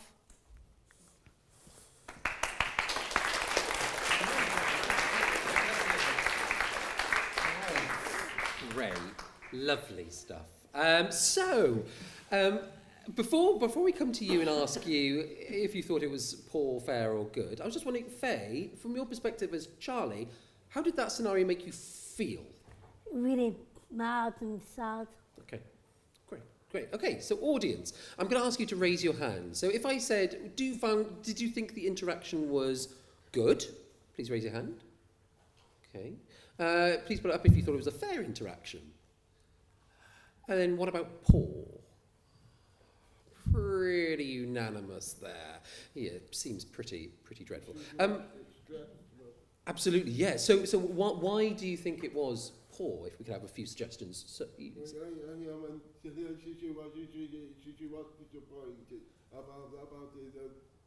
Charlie using two things, a bus pass and a password. So Alex highlighting those things really had a bad impact on Charlie here. Yes. Yeah, and also with the emphasis being on my home, she comes in and just turns the TV on straight away. Completely. No kind of thought about this person's private space, their home. Absolutely. Anyone? Hello, at the back. She was getting stressed as well. Stress. Oh, sorry. Go away from that. Yeah, absolutely. Definitely stressed. You could see it kind of building in her. Absolutely. Anything else? No worries if not. Hello. Said patronising as well. Patronising, yeah, that condescending tone. Tone in general was pretty dreadful from the off from Alex there. Great, okay. So we're going to see it again. This is the opportunity for you to get involved as much as possible. If you really feel like you've got a great suggestion, I would much rather hear the suggestion, and maybe our actors could bring that out, or somebody in the room, maybe very generous, and jump up and try it out for you. But we would love it if you could get up and have a play. So we're going to see it again, and unless you stop it, you will see exactly the same interaction. But remember, the only person we can change in this instance is Charlie. And not change for, because she's doing dreadful, but as in, what could she do to affect change, give herself agency, and just what tools could she use? And that's kind of... Yeah. Great. Yep.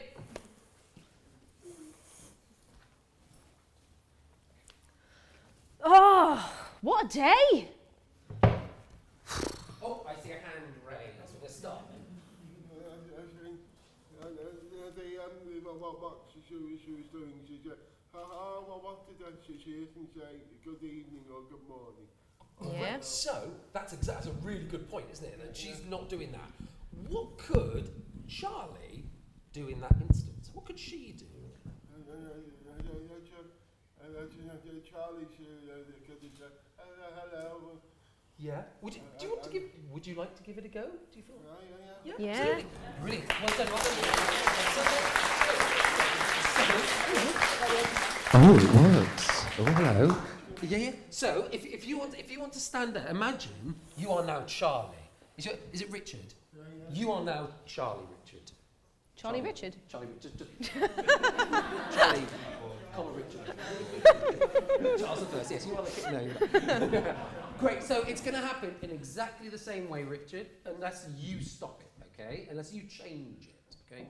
So let's see. Great. Oh, what a day! Hello. Good afternoon. Oh yeah. Good afternoon. How are you? I'm all right. A bit stressed, to be honest. Been a busy day. How about yourself? Yeah. I'm not so bad myself.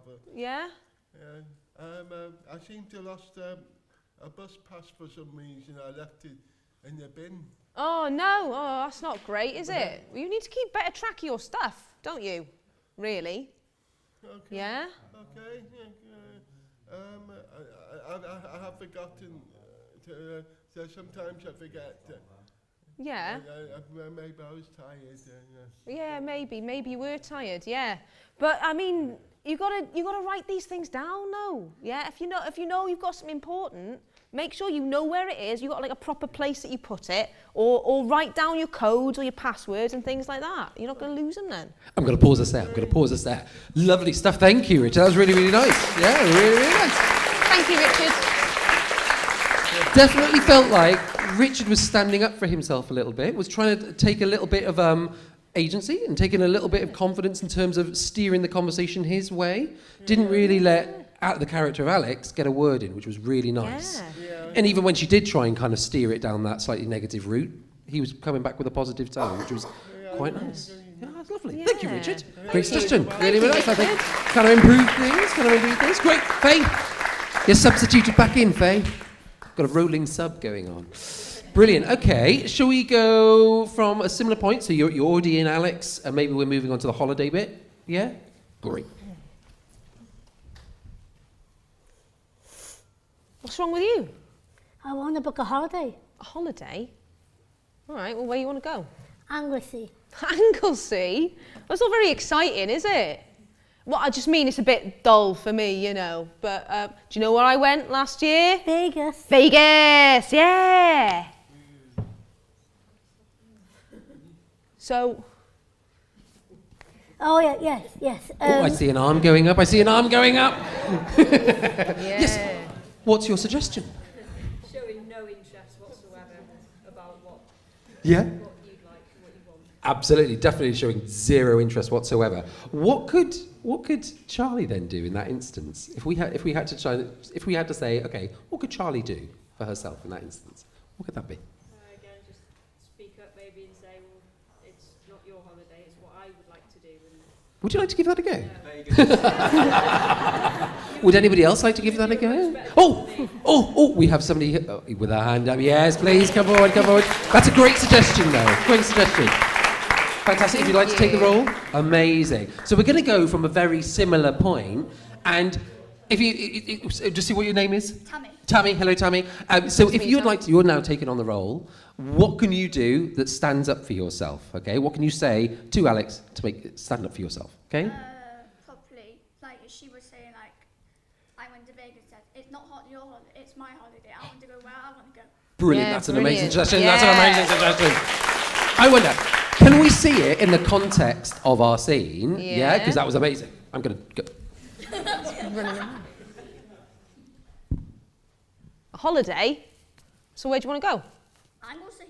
Anglesey? That's not very exciting, is it? I mean, it's just a bit dull for me, that's all. Do you know where I went last year? Vegas. Well, it's not your holiday, it's my holiday, so you don't decide where you want to go, don't you? Oh, yeah, fair enough, yeah. Yeah, no, completely, yeah. I mean, if you're excited by Anglesey, that's great, yeah. You know, each to their own, isn't it? You know, Vegas for me is a big thing, but yeah, Anglesey, you know, great. Lovely, lovely, lovely. We'll stop there, So, that was really, Tammy, that was beautiful. That was beautiful. Do we feel like that had a bit of a change? That had a nice positive change? Speaking up for yourself. That was really, really nice. Thank you so much, Tammy. Thank if you you, feel like it, Tammy. you can jump up again. Okay, Faye, you're back in. You're back in, rolling subs.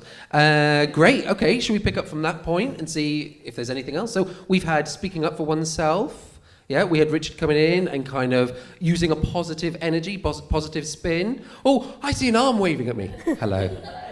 Hello. Are you stopping something? Yeah. They've not even started yet. What did you say? Stop. And to point out one thing, Anglesey isn't rubbish. Okay. I'm speaking for those of us here who also live on Anglesey like I do. I've lived there 8 years and I can promise you it's not rubbish. So. Yeah. Completely agree. Half our group in our academy are from Anglesey, and that was something that they wanted to put in there. Because it isn't rubbish, they wanted to highlight lovely. that fact. It's beautiful.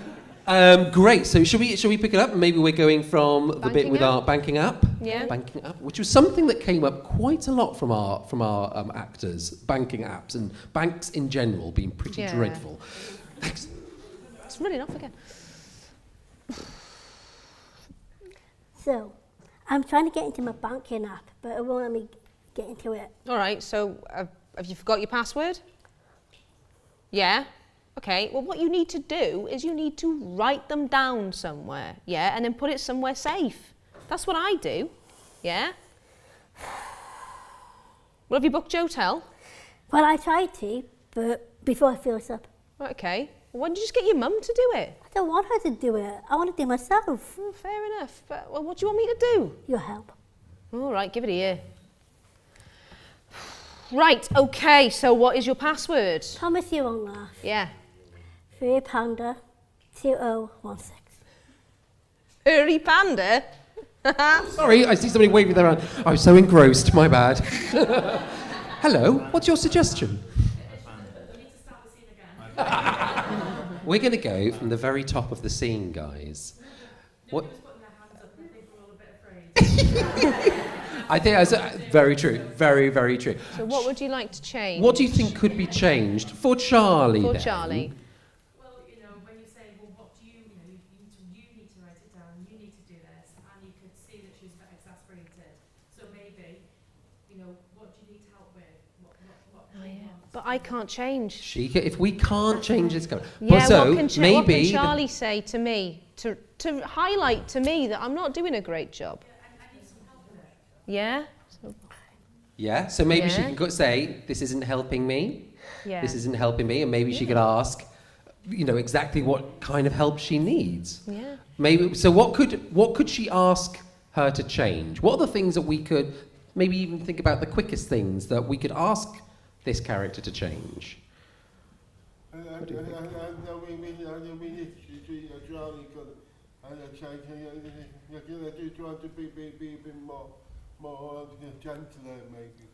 So maybe.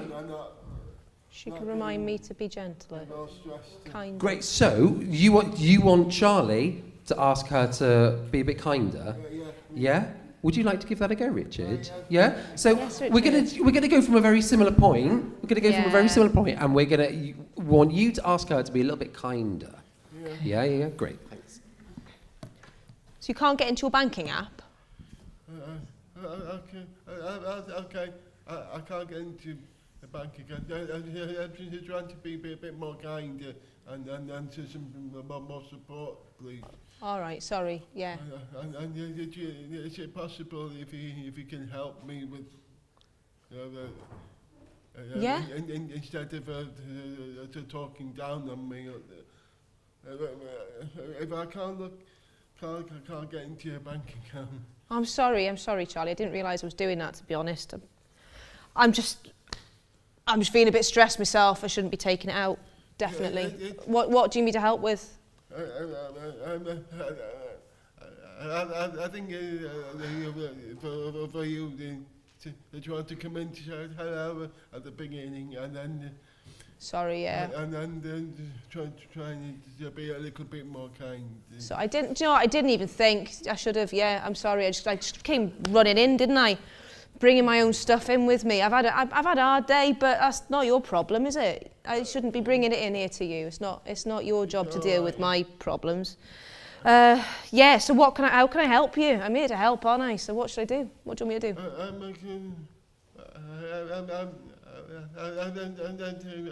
Can you ring the bank? I'll give you a fairy tale and fairy chocolate. Yeah. That's a chocolate. All right. Yeah. Go and give us your password then, and I'll put it in. My password is fairy tale. Fairy tale. Yeah. Fairy tale. I'm going to stop us there. Because I'm very aware of the time. But I think Richard deserves a big round of Really applause. good job, Richard, isn't it? Yeah. What was lovely? You gave a really lovely suggestion at the beginning about kindness, and then you carried that on, and which was really nice. It really affected a brilliant change in Alex. Honesty suddenly came out in there. She was able to be a bit more honest about why she was feeling the way she was feeling. She could take stock. She could calm down, and they could start again a little bit. Because that's what the scenario needs. When you said about restarting the scene altogether, it does need that completely. It needs her to leave the space. Please leave, come back in with a different headspace on almost.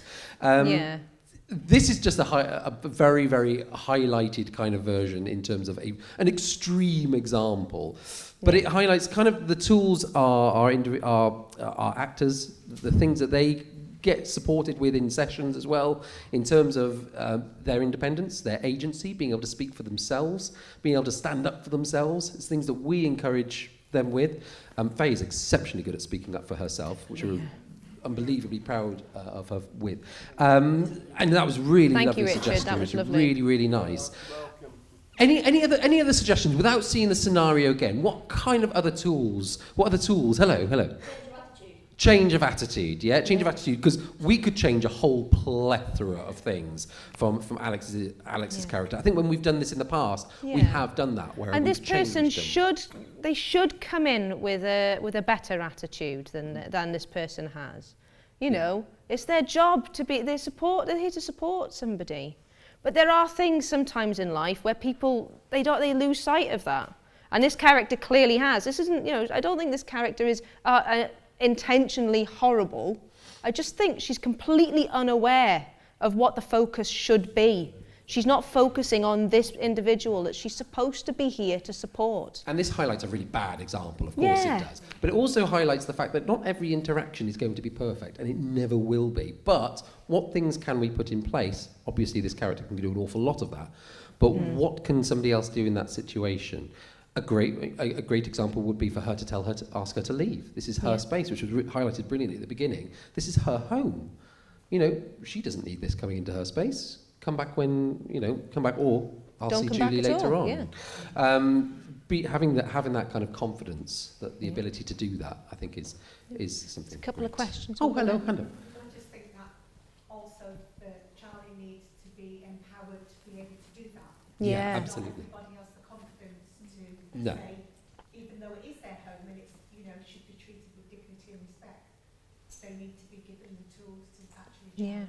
Yeah, absolutely. I think totally Richard agree. did a really good job of that, because he could have been really angry or cross, but actually the tactics that Richard took then were he was really nice. He was really positive. And then from this, I think this character, if someone had shouted at her, she'd have probably shouted back, but it took me by surprise that he was, being so polite about it, but highlighting the things that I'd done wrong. And it took me by surprise, so that, I apologised. And it made me realise, I am doing it wrong. So I thought it was a really good tactic that you came in and used then in this scene, Richard. Thank you for that. You had your hand up a moment ago. Yeah, I'm just thinking of saying to, you know, could you turn the TV off, please? Yeah. Because straight away that would diffuse and remind the person that's coming into care why they're there. It's not for them to sit down and chill. Absolutely. It's for them to pay attention to the needs of the Yeah, individuals. absolutely. Yeah. Even little things like coming into a space and just knocking on a door and saying who you are. Oh, I see a hand up. Right at the back. Hello, I can see your gigs buddy table. Be more independent. To be more Yeah. independent, yeah, absolutely, absolutely, and being empowered. I think is a great term, but empowering them to do that. How to be more independent. How to build those confident things. Being able to take part in groups. Gig Buddies is a great highlighted group in terms of being able to empower individuals to, you know, go and see things, be part of the wider society and world, which is. Different people might get confused. I was trying to say I was just trying to demonstrate confusion a bit. Yeah. Yeah.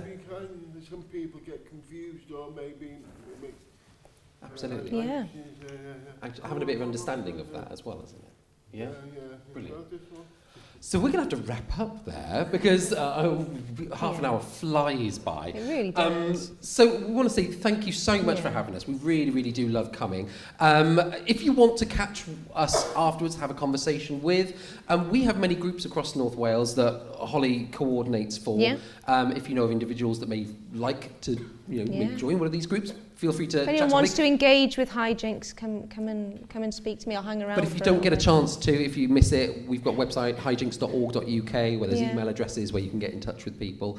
Also, just highlighting, we are on tour with Meet Fred for a 10th year anniversary tour next year. It's about 60 different venues all over England and Wales. We are coming up to Theatr Clwyd at the beginning of February, but also to Pontio somewhere, I'm not sure, in Bangor. I'm not sure exactly what date that is, but if you check it out on the website, all the dates are on there. It'd be great to see some familiar faces in the audience. Hello. Are you going to tour housemates again? Hopefully, yes. There's always idea. we've just done one which we came up to start of September was in Theatr Clwyd. I think that was the closest venue to us. There is definitely always things in the mind. It's a beautiful show. Unbelievable show. So thank you so much, diolch yn fawr, and have a lovely rest of your day. Thank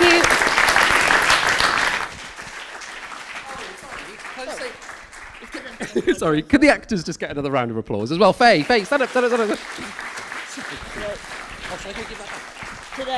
Do it to them. Yeah. Yeah, so, yeah. Don't know if I'm on. Am I on? There we go. Okay, I'm on. So, Jock and Vara, hijinks, did a fab job. Well done, Richard, as well, for acting. We now have a 5-minute film from the University of South Wales with some important information about some research you may be interested in. This is not on today's theme, but we want to help them find people to take part in their study. The film does talk about dying and death, so if you think this film may be upsetting for you, you are welcome to take a step out of the room for a few minutes. Just a quick warning for you all. But yeah, enjoy.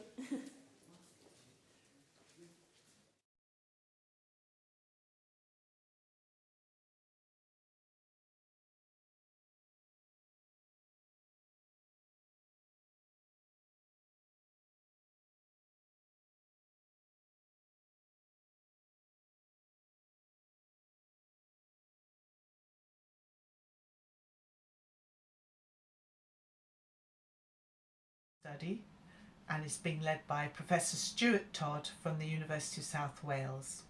We're a small team of researchers from the University of South Wales, University of Southampton and Kingston University. Learning Disability Wales and the Wales Forum are supporting us with the study. We'd like to tell you why we think the Ready study is important and ask if you'd be able to help us.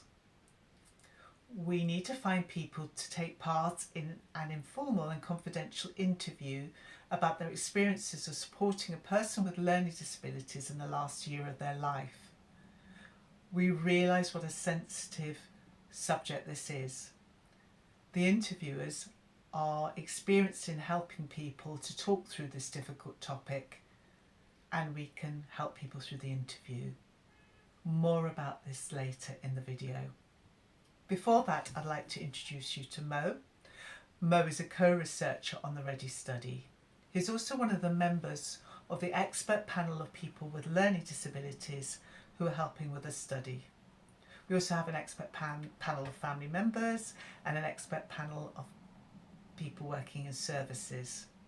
Mo's going to tell you now in the video why we're doing the READY study, and I'll then tell you about what we're going to do and what help we would like. Hello, I am Mo.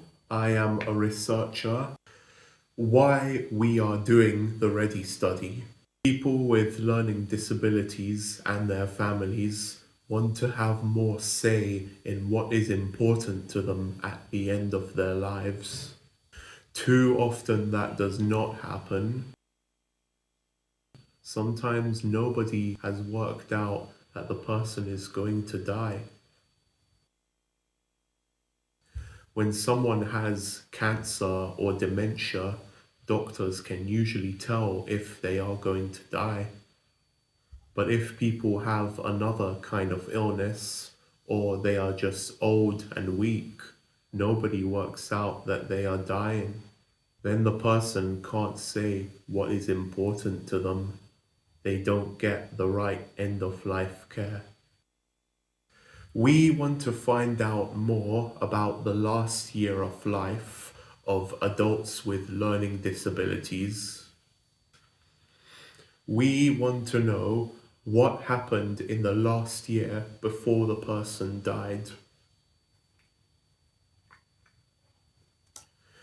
How did the doctors, families, or carers know that the person had end-of-life care needs? If they didn't know, was there anything that could have helped them? So, Mo has told us about why the READY study is important. We'd now like to tell you how we're going to do the READY study. To find out more about the end-of-life care of people with learning disabilities, we want to hear about the important moments and changes in the last year of life of people with learning disabilities. We want to hear about the key events and turning points, whether or not these involved health professionals, what went well and what could be better. We can only get an understanding of this important time if we hear the stories of people who were there themselves. So we need to talk to family or carers who supported a person with learning disability in the last year of life. Specifically, we're looking for those family and paid carers of people who died between 6 to 36 months ago from a cause other than cancer or dementia. We know this is a difficult thing for people to talk about. It's sensitive, it's personal, and it can be upsetting. Our small team of researchers who will be talking to families and carers have been working in this area for a while. We have a lot of experience doing this kind of work. We work with a lot of sensitivity. Everything we do is highly confidential, and everything people tell us will be anonymised.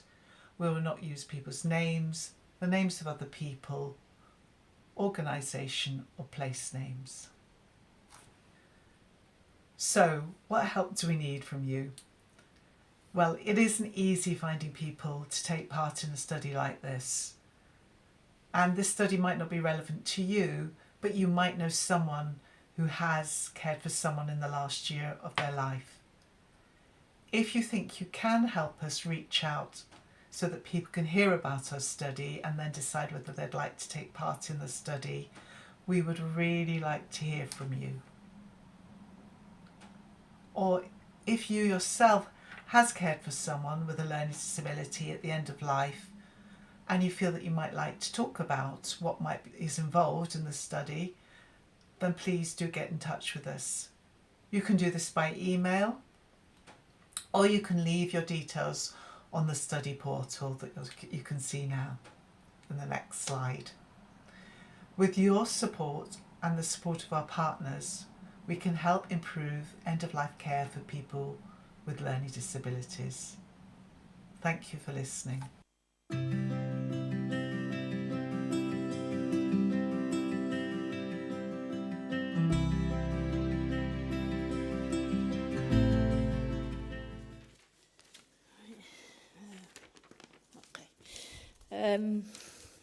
Make sure I'm on the right page, sorry. Yeah, so you now have your second workshop of the day. Once again, the information is in your delegate pack for your workshop choice.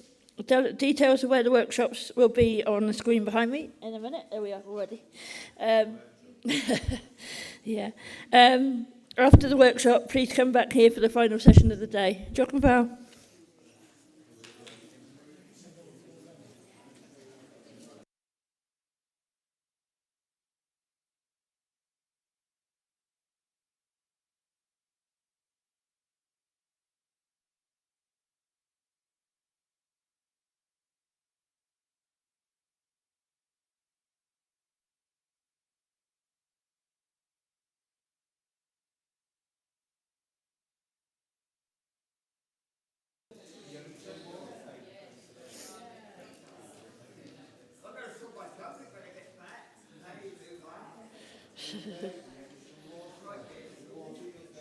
Just going to wait for some more people to come in. And yeah, nicely done.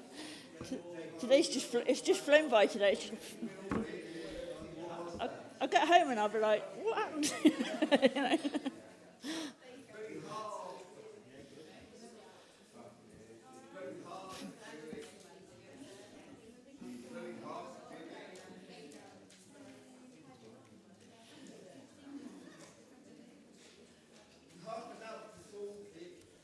We're running a bit, yeah, okay. Wait. Gonna wait for more people to.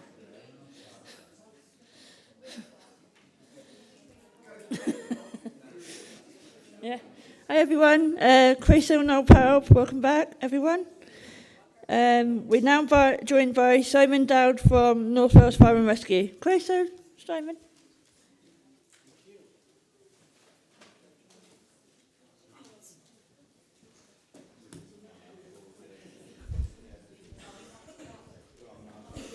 So I'm sure we're all getting to the stage of the day where it's like, hey, home time.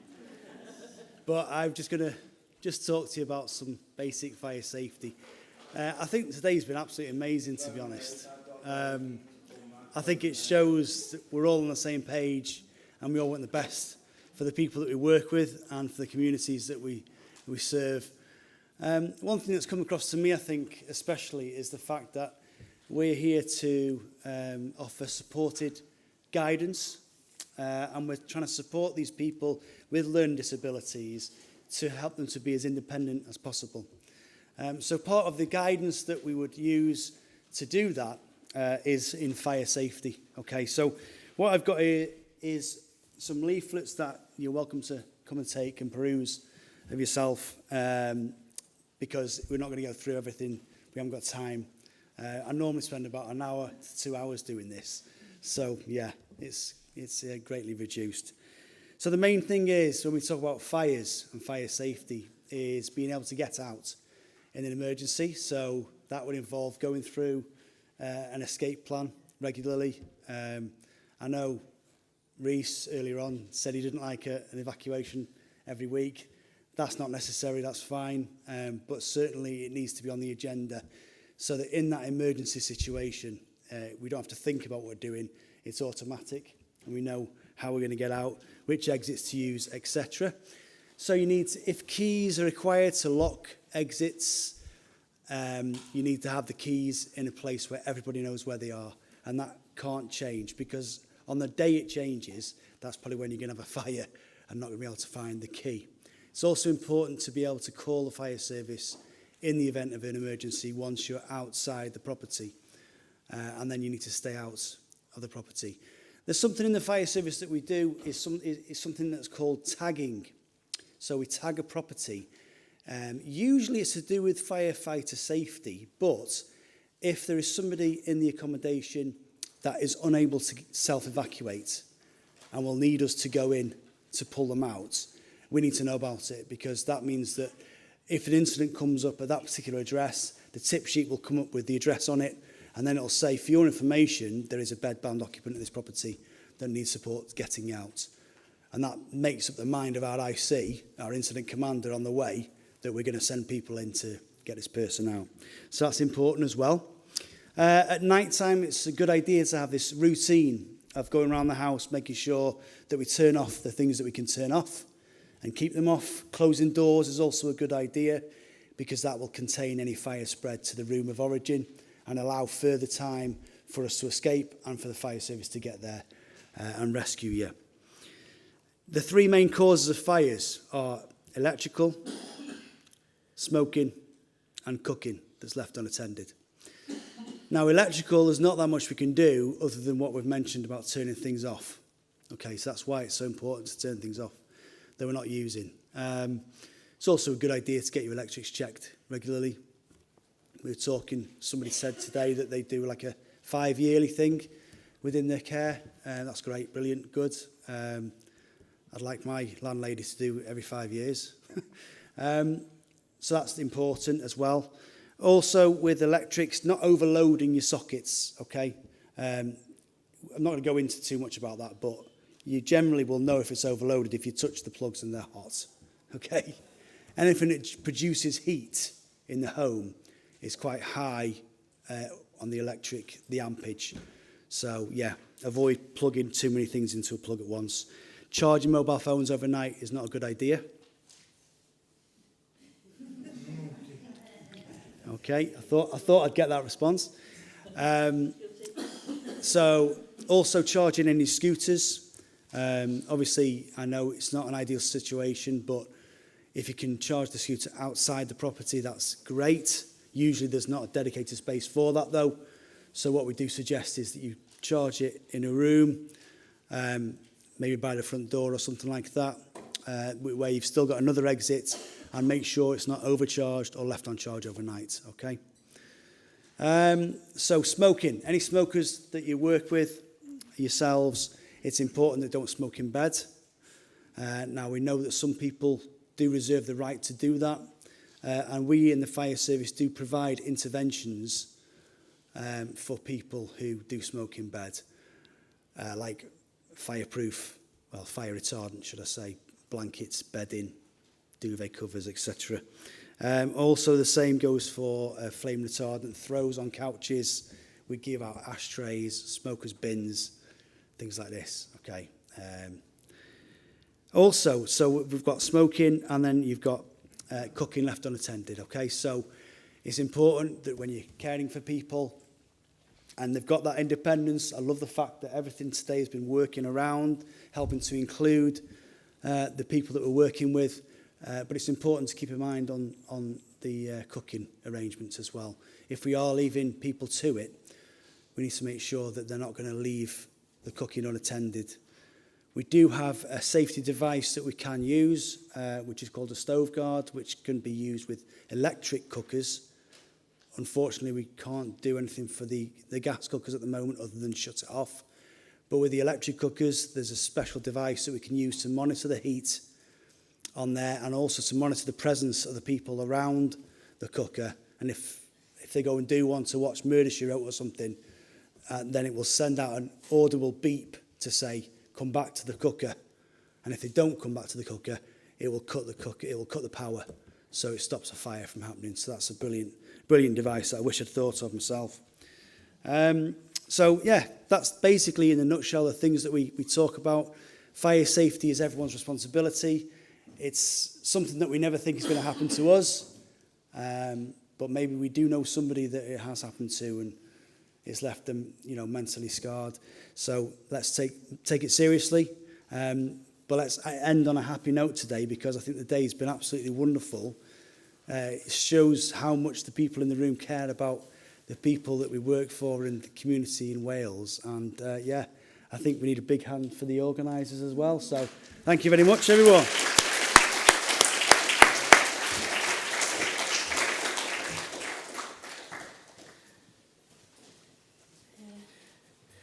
Jock and Barrel for that one, Simon. Really great advice. Keep safe and fire free. Zoe Richards. So, oh yeah, I was going to say, sorry. I've really enjoyed today. I hope everyone else has. Can't believe it's actually my 4th year doing this, so I'm mightily proud of myself for doing it this many times. And I just want to say thank you to Learning Disability Wales for putting their trust in me to do it for so many times and for doing it on these days. Yeah, so I really enjoyed meeting people, and obviously a few familiar faces, but a few not so familiar faces. So it's been really good to meet new people. I really enjoyed it, but yeah, gonna join. Zoe's gonna join me. Yeah, one in. Yeah, so really important thing, just quickly before you leave, please fill out the evaluation forms in your delegate packs. They should be in there somewhere. And leave them on, well, it says it on the table, but in that post box. So, Postman Pat. And then, yeah, Jock and Barrel Pub, and leave it to Zoe to say. Thank you.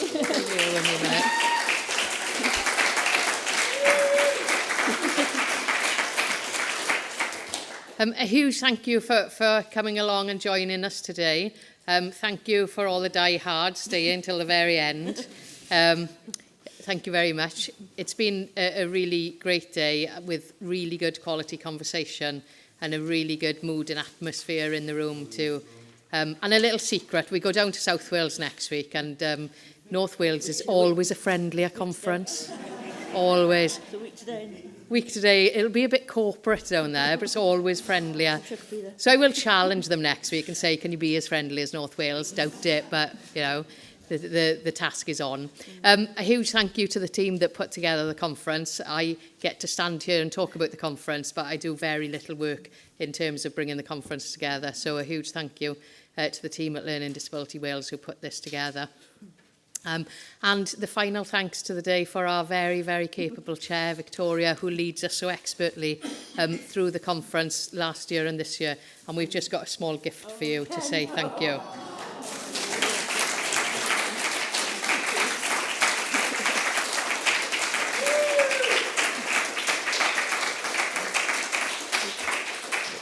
Just want to say thank you for everyone for this lovely gift. Thank you. Diolch yn fawr. Safe journey home, everyone. Thank you. And we'll not only see you next year, we'll see you during the year.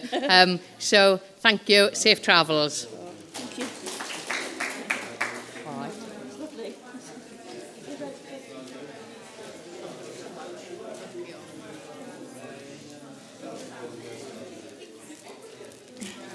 That's okay, you're welcome. Another surprise treat. You're good. Got to find somewhere to put